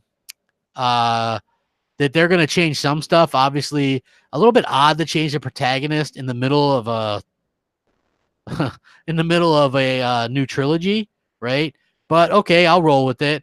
But supposedly it's more quote unquote open world, and you use the skiff, and there's going to be new guns, and they got new modes and stuff like that. So I'm going to give it a try, see what's up. T Easy 83 says, stop crying, it's over. What am I crying about? I'm not really crying about anything. Phil versus Crap 1v1 in Splatoon. I would kick Phil Spencer's butt in Splatoon. I love my Xbox One X too, Gothwitch girl. You know, so I thought he was saving to show new IPs for Project Scarlett. Why would he bother if there's no generations according to Xbox, right? So, Dash Wee says, crap. The reason Phil is scared of announcing games is because of Crackdown 3. Listen, you're not wrong, right? I get it. He canceled some games and some games underperformed, but at some point, you have to have faith in your new developers, right? If he believes in these developers enough to buy them, he should believe enough in them to show something, right? Get people excited. He had the platform all to himself this E3 and failed to get people excited about next generation. I'm sorry, but he just didn't do it. He didn't do it. Forza Horizon has been Xbox saving grace. While amazing, it's not what we deserve. Listen, Greg, you're 100% right. Forza Horizon, think about where Microsoft would be without Forza Horizon this gen, right? Think about it. It's absolutely, we would not have anything without that, right? We wouldn't have anything without Forza Horizon here. Think about without no Forza Horizon 2, 3, or 4, where that leaves Xbox. Literally, with subpar motorsports games this gen, a lesser Halo game, a lesser Gears game that we've had so far, and some games that we had at the launch of the Xbox One, and nothing else since then. Like, we should have already gotten some sequels. We should have gotten a Quantum Break 2 or a Sunset Overdrive 2. That game came out in 2014. Think about it. We're in 2019. We should have got a sequel for Sunset Overdrive by now, but Microsoft didn't believe in the game, or it didn't sell well enough. Well, you know why it didn't sell well enough, right? Simply put, nobody had an Xbox at the time. Xbox was dealing with a ton of hate in 2014 still. And so what we're seeing now is a fact that, hey, Microsoft realistically is going to have a tough time kind of pitching their games and stuff. Like, why wouldn't you believe in a sequel? Like, sometimes a sequel really can outshine the first game. And the fact that Microsoft doesn't believe, Microsoft doesn't tend to believe in their IP. I find that to be, something that it bugs me to no end. Why wouldn't you believe in your own games? Come on. Let's see. I own 10,000 games I have been playing. So how do you support your favorite brand? And I have been gaming for 43 years. Who cares about Well, listen, it's not fanboy stuff, Gothwitch. It really just comes down to feeling like they haven't done a good job of cultivating their own games. Why don't they listen to the fan base a little bit more? That's my problem. Like I just want them to listen and pay attention to what the fans are asking for. I think them coming out and admitting that the Xbox One has had really bad games this generation is a very big start, but I feel like that does nothing if you're not willing to go out there and show stuff. So literally, do we as Xbox fans go, oh, well, we don't have anything to show for this generation aside from, okay, we got power, but Microsoft was saying power didn't matter for the first, handful of years when they were stuck with that lackluster original launch Xbox One. But they had games, which I always thought was super important, So I hope that we, that they do make some great games and that we can actually achieve something great in the future with Xbox. But I feel as Xbox One owners, we totally got screwed this generation. I don't like somebody debate me on that. Did we not get screwed this entire generation from exclusives? We went from 2014 where Phil Spencer said we're in it to win it, and he thinks Xbox owners should be first-class citizens, to not even being talked about, and to PC getting exclusives and us not, and him talking about Project Scarlett or streaming xCloud more. He doesn't even mention console for the most part anymore, and maybe that's their goal. Maybe they just want Xbox to be whatever, an app. You can play it, you can stream it, you can do whatever. Like maybe that's what he wants. I don't know. It does seem that way. Like that's where the money is for him. I just feel like you're forgetting about your fan base that realistically has bought over 100 million consoles from you in your lifetime, right? Just look at the original Xbox sold 25 million. Xbox 360 did what? Close to 90 million. Xbox One, even if it's at 35, 40 million, that's well over 100 million consoles, and you repay them like this by not giving us any content. The least amount of content out of any Xbox generation has been this one. Yeah, there's lots of indie games, and I think sometimes that can be cool and multiplats, but there's nothing super unique. When I play stuff right now on Xbox, for the most part, like thankfully, like the kart games that I'm playing right now are pretty fun, but for the most part, I'm bored. I'm just bored. I'm playing, Division 2, Anthem. These games just are not very good to me anymore. They're just like, it's boring. There's nothing new there. Another Madden. Like, I think the thing is, when you boot up an exclusive, man, when I play, say, Legend of Zelda Breath of the Wild or Mario Odyssey, like, that's cool. They managed to make those games feel fresh every time. God of War, amazing. Detroit, amazing. Spider-Man, that felt so much better than any other Spider-Man game. It did. It's like amazing. When you play Xbox stuff, it's just like you're playing almost a knockoff to Xbox stuff. Like when I played Halo 5, that campaign, it felt like a knockoff campaign, right? Like somebody's cheap imitation. When I play Gears, I'm like, I love Gears, but when you're fighting DB bots, you're just like, this isn't Gears. This is something completely different. This is something else. So, yeah, to me, I feel very much let down by what Microsoft has done, especially looking back at it. JD Gamer says, I think Phil is loading up his ammo just like with Phantasy Star Online, which is an Xbox platform exclusive until 2021.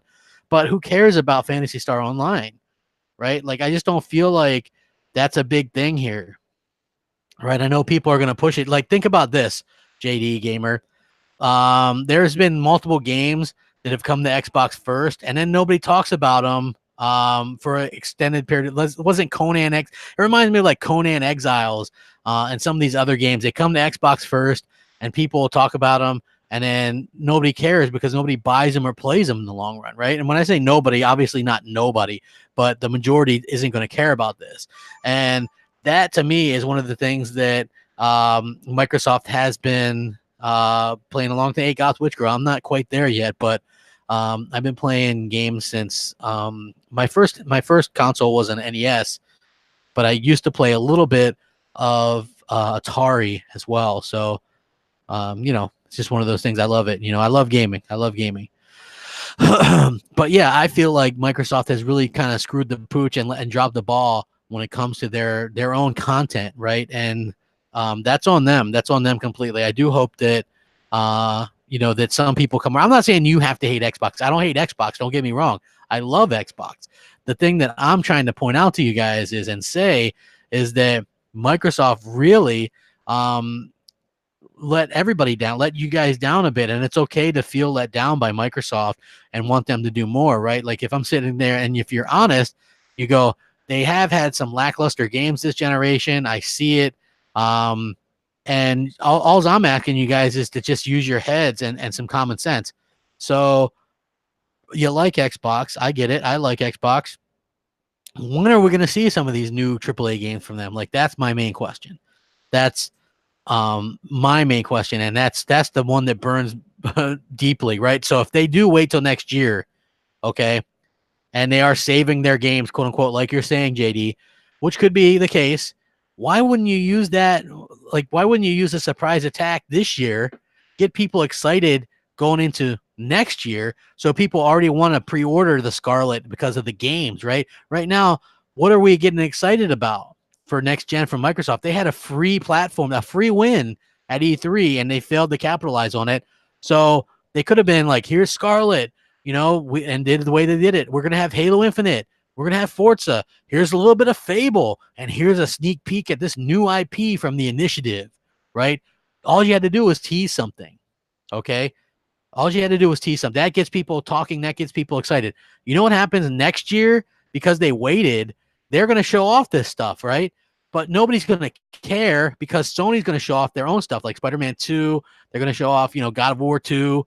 They're going to show off Horizon Zero Dawn 2, whatever the hell else they're going to show off, the PlayStation 5.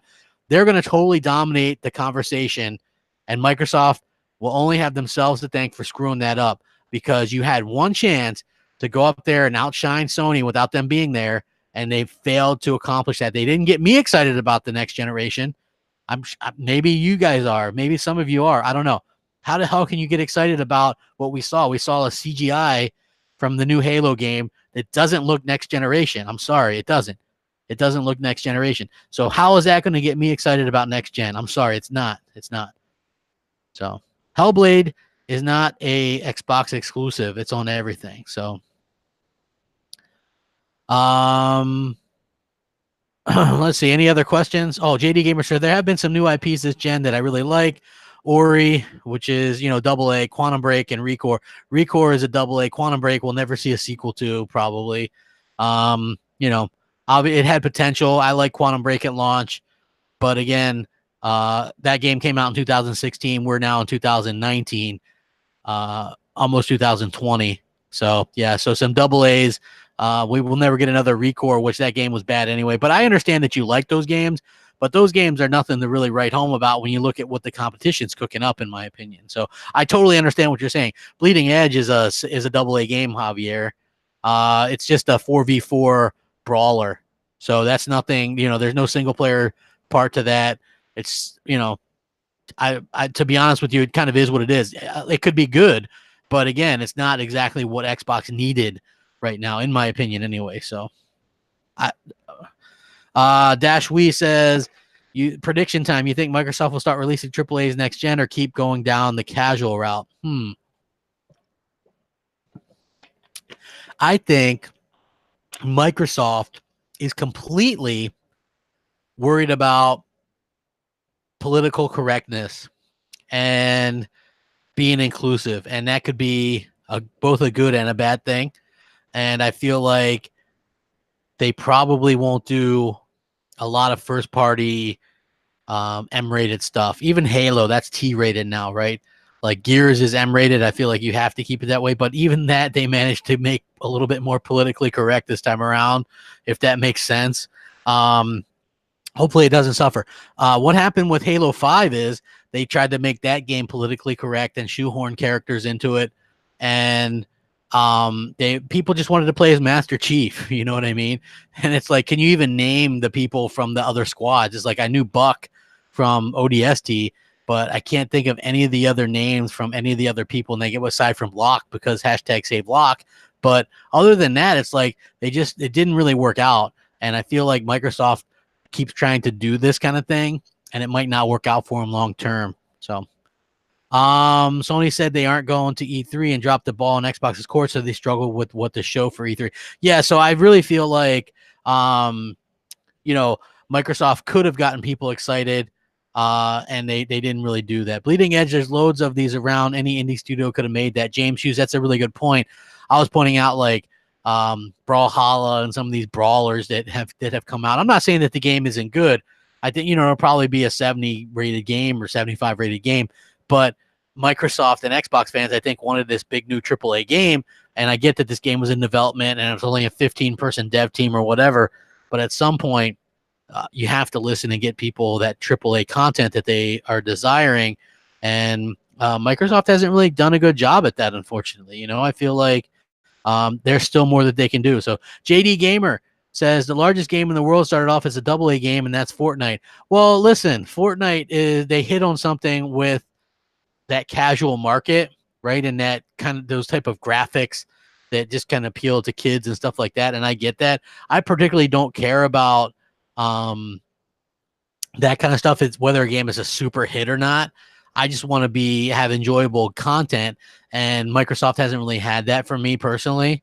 So I know that Fortnite's big or whatever, but the main portion of Fortnite was like the campaign and stuff. And I don't know, like that game was originally, now it's full on AAA. So they got a whole 200-person team or 400-person team dedicated to that game. So I feel like there's a big difference there, and I don't have necessarily a problem with AA games. I feel like I have a problem with AA games when that's all we get. Like that's been my main problem. So I do feel like Microsoft wants to get these games out fast. They want games out in Game Pass, and I understand that. But at some point, you've got to be able to get games out there that that people want, like these big AAA, that make people want to play Xbox, right? Nobody's like holding their hands together and saying, "Hey, I should get an Xbox because I want to play Recore or State of Decay 2 or Crackdown 3." Nobody's buying an Xbox for that, guys and girls. I'm sorry, it's not happening. You know, even stuff like Gears and Halo, like if you like those games, you probably already have an Xbox or a PC. Like there's not a big bunch of people that like those are long in the tooth, and they haven't done enough to change those to keep them as fresh as some of the other IP that we see from like how Nintendo does it. I'll never know. Each Zelda game comes out, feels completely different, yet it's completely amazing. Mario games come out, like remember Mario Galaxy, and now like Odyssey, like they feel so fresh, and then they go back to 2D and then 2.5D or whatever. They just have an amazing way of making these games feel so fresh every time, and Microsoft just doesn't really do that. And so that's been a bit of a problem. Like there's no games that I can think of that people are jealous about or makes them want to pick up an Xbox that Microsoft has come out with this generation. Now, Titanfall, that was a really good one, but they didn't own that. You know, I thought that Sunset Overdrive was something. You were on to something there, but then the Microsoft didn't believe in it. So, it's one of those things. I actually think that, coming out and saying, hey, the quality is piss poor, good idea. Hopefully it kind of works out well for him. Do I still feel that this No Gamer Left Behind 4 compatibility will hurt Flight Sim? Javier, man, did you really just bring up that flight simulator crap? Come on, man. Nobody cares about Flight Simulator, not on console anyway. Not on console, I'm sorry. Would you have rather seen Fable as an Xbox fan or them pandering to the PC crowd trying to get them back on board? Here's a flight sim. We're sorry. Terrible. No Gamer Left Behind. I don't know exactly how they're going to do that, Captain Thug Nasty. I like that name, by the way. How are they going to do it? Future Kill Xbox says, pass, crap equals dinosaur. Am I a dinosaur? I mean, PlayStation is going to go do some new things. They're going to do the same things that Microsoft does, but you can damn well be sure. Why are they going to sell 100 million PS5s next gen, and Microsoft's going to sell like 15, 20 million Xboxes, right? Why is Sony going to sell so many more? Because they're going to give people content. They're going to focus on content. Microsoft doesn't have the content. They're like 2 billion gamers, and we're going to give them game. But they didn't think that you need games that people want to play. I'm sorry. People that play games on phones want to play Candy Crush, right? That's just how it is. You know, when I go see my mom, she's playing that balloon pop game or something on her tablet. That's the type of crap that she wants to play. She doesn't want to play The Witcher 3. I'm sorry, it's not happening. You know? Dual Purpose says, Xbox gamers are weird, but what would you guys think about an Xbox Melee beat 'em up like Smash or PlayStation All Stars? Here's the thing: those those end up looking so much just like clones of Smash Brothers. They don't really work out well. I like the way Microsoft added some of their characters in Killer Instinct, like Ram and Arbiter, right? So I think that was something really cool. Koro says, can someone tell me if Microsoft showed anything new exclusive IPs on E3? They showed Bleeding Edge, a new AA IP, but not a AAA. So yeah, but that was it. I mean, a game that's been in in development for what, 5-6 years for a 4v4 melee beat 'em up. Brilliant. You know, I'm sorry, that just doesn't thrill me as an Xbox owner with that type of graphical or beat 'em type of game. It just doesn't do it for me. I'm sorry. So, PlayStation All Stars 2. Here's the thing: I love PlayStation All Stars. I'll sometimes show Battle Royale, PlayStation All Stars Battle Royale gameplay on my channel when I do a video. I like that game a lot. The problem is it was such a ripoff of of PlayStation All Stars that, or excuse me, of Smash Brothers, that people didn't really give it a chance. But it was really, really a good game. Sorry, General Rom. Excuse me. I got, I'm trying to read the chat very, very quickly. Hey, we're almost at 150 likes. Please like it, guys. Share it out. I wouldn't mind it if you guys did that. I'm going to go check out, yes, the new Toy Story tonight with the fam. So hopefully that's good. I'm hearing good things about it, and I'm looking forward to it. So, we'll have to see what happens. I'm very excited. I like movies. I like movies just like I like video games. Sometimes it's fun to check stuff out. It's just one of those things. They confirmed PlayStation Battle All Stars 2, but that was last year. Did they? I don't know. I would love to see Microsoft do something new. Wait, just one new IP. That was it. And that wasn't even a AAA. That was just something that, the SpongeBob game of the year. I'm with you. Crap, I hear you as a diehard. Mizzle T Shizzle says, Xbox fan, I'm disappointed with the exclusives this gen. That being said, I own a PS4, and the only games I really enjoyed were God of War and Spider-Man. Just me. I hear you. Early on, I didn't like a lot of the PlayStation stuff, but I did come around. I liked Until Dawn. I liked, let's see. What else did I? Oh, I liked Uncharted.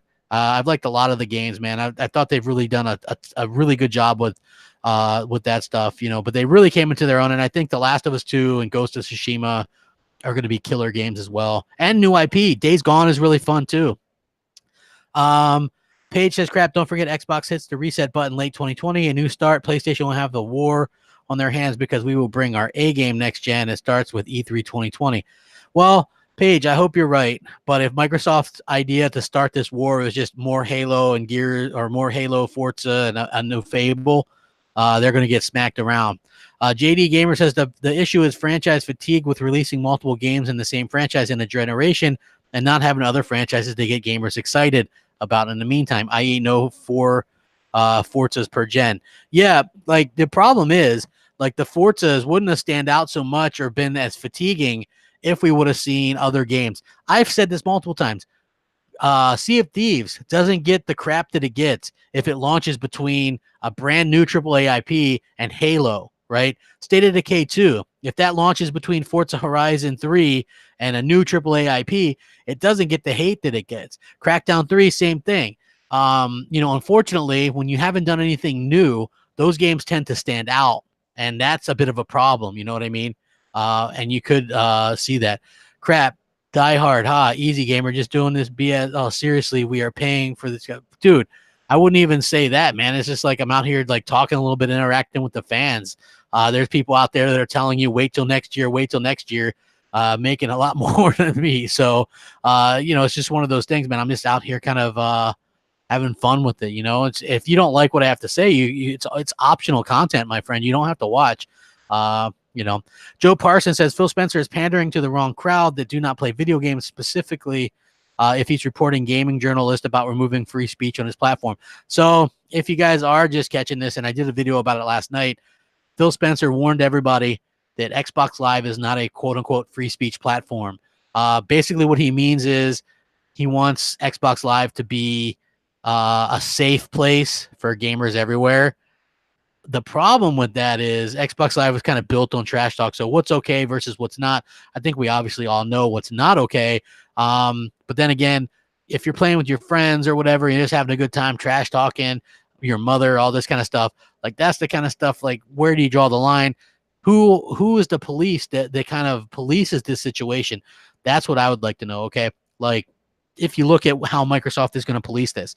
So say I'm playing with my buddies and we're in a room in Call of Duty kicking butt, and we kick these dudes' butt, and we don't even say anything to them because we're in a party chat, but we kick the crap out of them and we leave. They get pissed off and they report us as vulgar or something like that, right? What happens? Do we get banned because we beat them and they were pissed off? Like at some point, that's I think that they have to kind of explain better. Like who polices this?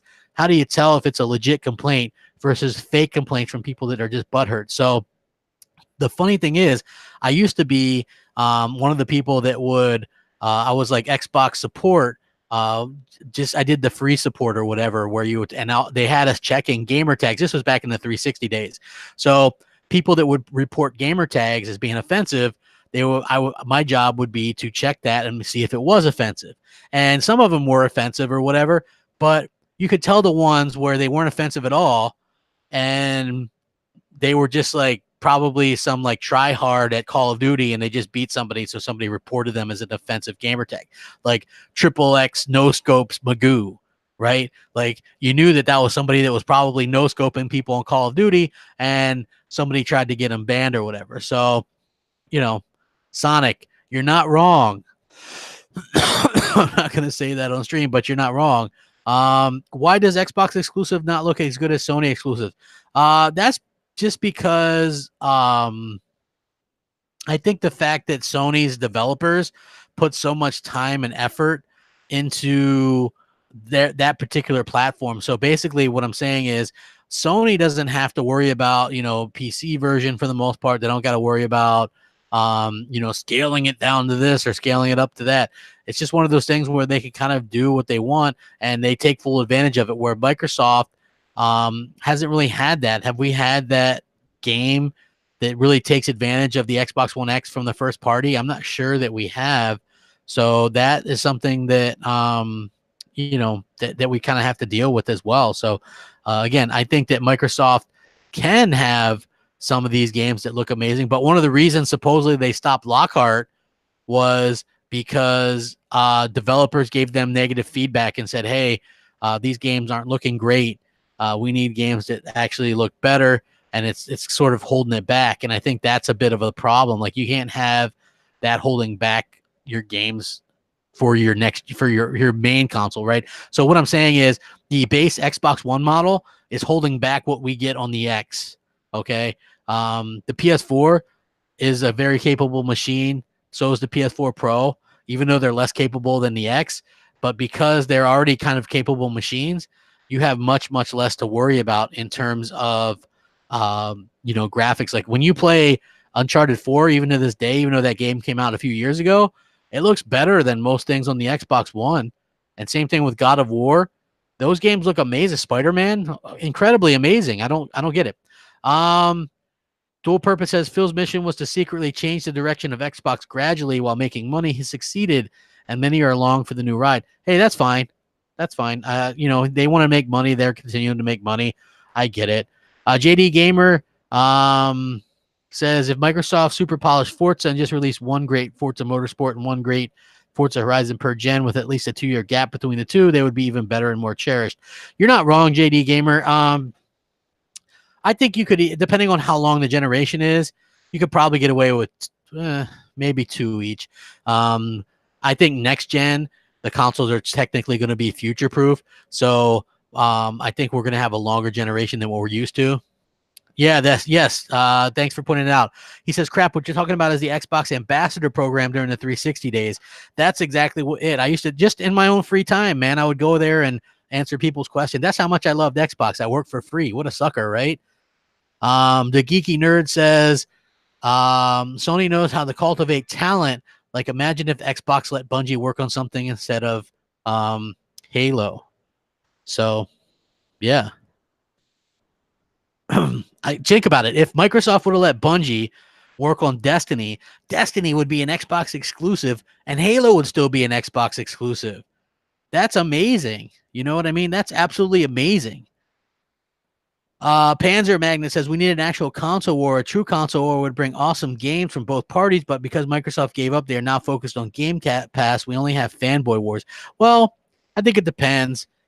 There's always going to be, as long as there's differences, there's always going to be people that are going to have these difference of opinions in console wars. They haven't been doing anything checking if it's true or not already when people have been getting suspended over game pictures. And if you can call in and complain Xbox support, they do nothing. It's true. JD Gamer says Halo Infinite will be epic with giving the Halo team the first time since the first game, 5 or more years on a Halo game. I agree. I think Halo Infinite will be great, but a lot of people are already soured on it because of the last one. They oversaturated Halo this gen, right? It was like Master Chief Collection sucked. I think it's a mistake putting Master Chief Collection on PC right now because obviously it's a game that has issues because it's so many different game engines and they're trying to get it, like, mash all this stuff together, right? And so they're already having problems with that on PC. So I would have just let that by the wayside. But the fact that that launched and was bad left a bad taste in people's mouths. And then you had Halo 5, which the campaign sucked. And then you have, Halo Wars 2. And then you had, like, those little, like, point and click Halo games or whatever. People felt bad about, they weren't great. So what do you think about the future of Xbox exclusive? I think the future of Xbox exclusives there are none. Halo, at the end of Bungie under Microsoft, Don Matrick was in charge, and that was horrible business practice. Yeah, you should have let them do something else. You got to let developers do their own thing. Any more questions? I'd love to answer a few more. What do I think about Lego Forza? I haven't had a chance to play it yet because I've been having fun with the Sonic game, and I'm looking forward to playing the Nitro Kart. I'm hearing really great things about that as well. Halo Wars was the best Halo this gen. JD Gamer, it had the best story for sure. Like the cutscenes and stuff made by Blur, fantastic. I thought they did a fantastic job with that. Hey, everybody, hit the like button. Let's get up to 175. Will you? Been doing a damn good job. Been doing a damn good show for y'all before I head out here in a little bit.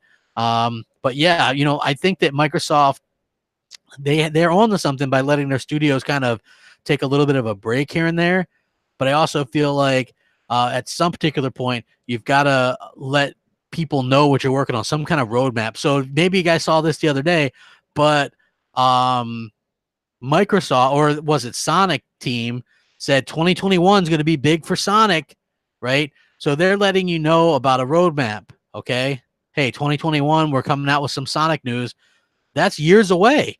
So why did they tell us? Well, I'll tell you why. They get people excited and hyped up. That's one of the things that that you have to do. If you're a company, you have to get people excited. You have to get people talking. You have to get people a reason to be invested in what you're doing. And unfortunately, Microsoft sucks at that. They really do. Oh,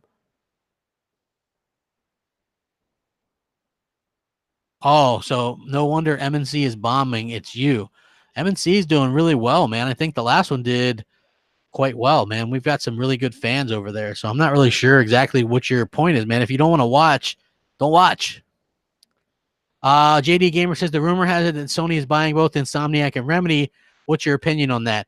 Let me put it this way. If Sony buys Remedy and Insomniac, that completely obliterates every single studio acquisition that Microsoft has made so far. Obliterates. Those are 2 AAA studios. Insomniac has more than one team. You're talking about a huge megaton right there. I think that would be huge, huge.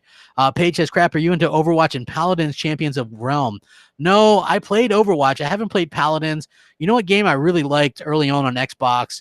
The hell is that damn game? I used to play it where you can play as like Loki or Thor. I forget what the hell the name of it is even right now. But I did a review on it at one particular point, and I love that game. I just can't remember what the hell it was. Do you think Microsoft will ever implement VR? No, I don't think so. I think that Microsoft doesn't like I think Microsoft doesn't like VR for whatever reason. They don't want to take a chance. Yeah, Smite. Smite, that's it, Luke. Yes, Smite. I love that game. Smite was so amazing. I freaking loved it. I thought that game was so much fun, man. I used to play that. Well, I used to play Smite Arena. I didn't like the main game where you had to like farm the lanes and stuff. But I love Smite. I thought Smite was so much fun. I really did. Do you think Microsoft with Azure will dominate the cloud streaming services? I think they will because Sony's even using their Azure, right? I think Ubisoft paid for their servers as well, and EA does some as well. So I think that they'll do it that way, and that's what they care about. Like Microsoft, what you guys don't understand, when they report their quarterly earnings and they're like, we're made $10 billion over this quarter, right? That's not necessarily Xbox. They own the Havoc engine, Azure, you know what I mean? Like Minecraft. Minecraft was the best-selling game on PlayStation 4, I think, last month or one of these months. So they make a ton of money off of the stuff that they own, including Azure and all these other things. So it's not necessarily Xbox that's making them all this money, right? It's like all these other things. And that's what Microsoft likes. They like having their hand in a lot of different things. Thomas Robinson says Xbox gave away Smite, a free game as games with gold. I know, but they gave you all the characters. I think that would have been $20-30 to get all the characters otherwise. But Smite was a lot of fun, man. I haven't played that game in a while, but so much fun. Paige says, yeah, guys, be nice to Crap Gamer. It's fun to do this podcast. You know what? I like doing these things. They're just kind of off the cuff. And, you know, I know everybody's busy. It's the weekend. I'm about to be busy here in a little bit and do my own thing. But I kind of wanted to touch base with you guys and answer questions. I feel like, you know, a lot of times I get so many comments in my videos, it's hard to respond to a lot of those. So I do my best to do that here. And, you know, hopefully you guys enjoy it and enjoy the interactions and stuff like that, because I definitely do. Hey, man, we're getting close to 200 likes. That would blow my mind if we got 200 likes. Yes, Azure makes a majority of Microsoft's revenue. Well, if you look at it also, Xbox Live Gold, right? Last they reported was bringing in $2.5 billion annually. So people are paying for Xbox Live Gold. Well, us Xbox owners are for some reason. PC doesn't. But yeah, Xbox Live Gold is making them a ton of money. Game Pass is probably making them some money as well. I feel like Microsoft, you know, they're making good money. They're doing some good things. I just feel like for me personally, I would love if they announce some new AAA games, and people can fault me for that all I want, but I'll harp on it. I guess as long as I want. You know, they've done a kind of a bad job at cultivating their own IP, and I hopefully they can do better in the future. Like, I don't know why so many people are quick to kind of apologize for Microsoft, or, oh, you know, it's no big deal, blah, blah, blah. Like, for me, like, a lot of this stuff is a big deal. We're buying these platforms, we're spending, you know, thousands of dollars on their hardware and their games, and they're not giving us the games that we're asking for. So I do feel like that's a little bit of a problem, and I hope that they can actually kind of change that up in the future, you know. And I hope that they listen to the fans more so than the ones that are just like that apologize over and over again for everything that they do. Microsoft really needs to pay attention to the right type of fans. Not that they don't have a place, but I feel like you have to sort of, you know, you have to have this sort of right type of fan as well. Like the ones that are just kissing butt nonstop and wait till next year. Maybe those aren't the ones that Microsoft should be paying attention to the most, in my opinion. Joe Parsons says all this money that they are making better be going back into video games to make them better than this generation. I don't think they'll survive another generation with piss poor things, with the piss poor generation like this in terms of game. Dude Box says, I really like the podcast you did with Next Gen 720. I'm going to try to work out something to do something with him maybe every other week or something. I hope that, you know, we can do that. JD Gamer says, if Microsoft buys IO Interactive, Mistwalker, Armature, Moon Studios, Studio MDHR, Crytek, would that excite you? Do you think that would make a difference in the future? Crytek is washed up. MHDR said they wanted their freedom. Moon Studios, I'm not sure what about them, or Armature. Like, those aren't AAA. IO makes a lot of sense because they do like those games that Microsoft would like to put in Game Pass, which is like those it would make sense because you could do the Hitman series, but that's a multiplat. Like I don't know if they would let them go, if they would let that actually go be an exclusive. That's of a bit of a problem. Let me see. Dude Box says I switched to the PS4, but I really missed a controller. Do you think Microsoft will ever make a controller for the PS4? No, but you can buy an adapter. That's what I do, and you can use a Xbox controller on the PS4. So yeah, like that's something you can do right now. Yeah, definitely something you could do. It's very, very cool. Panda, I think you're meaning Pander. Is that what you mean, Future Kill Xbox? That's not what I'm doing. I'm 100% legitimate in my gripes and concerns. Like it's pretty obvious that that I'm upset, that I've been upset for a while. I could have just gone on like so many others and just been like, Xbox is great, wait till next year, guys. But I'm not going to do that, because I got to keep it real, man. They've dropped the ball. I feel like a schmuck this generation because they've given us literally next to nothing in terms of Xbox exclusive content. And that's a shame. And I'm going to continue to kind of call them out on that as well. So hopefully you guys understand that. And thank you guys for sticking with me. Yeah, I mean, listen, the Future Kill can have his opinions. That's fine. I don't mind.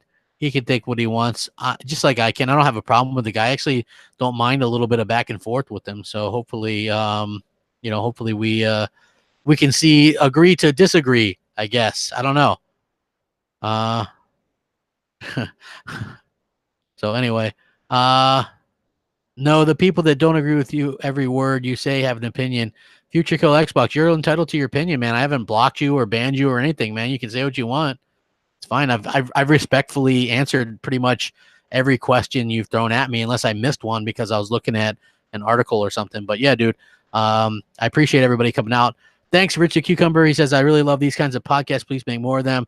I try to do one a week. I was able to fit this extra one in, so I'm really appreciative. If you guys could hit the like button on your way out, I would appreciate that as well. All you guys have been great. Sonic, you've been great. I really do appreciate it. Javier, if you're into Flight Sim and Bleeding Edge, more power to you, but Flight Sim's definitely not new. So yeah, with that being said, man, I'm going to go out and watch some Toy Story 4 and have some fun with my family. And hopefully you guys all do the same. Have a great day, and I will catch you guys next time. Thank you so much for being a part of the show, and we continue to do great things together. Tomorrow, MNC, probably around noon Eastern on Mooch's channel. Hopefully you guys can stop by and watch us. I'd appreciate it. Rack them up. Peace out, you guys and girls.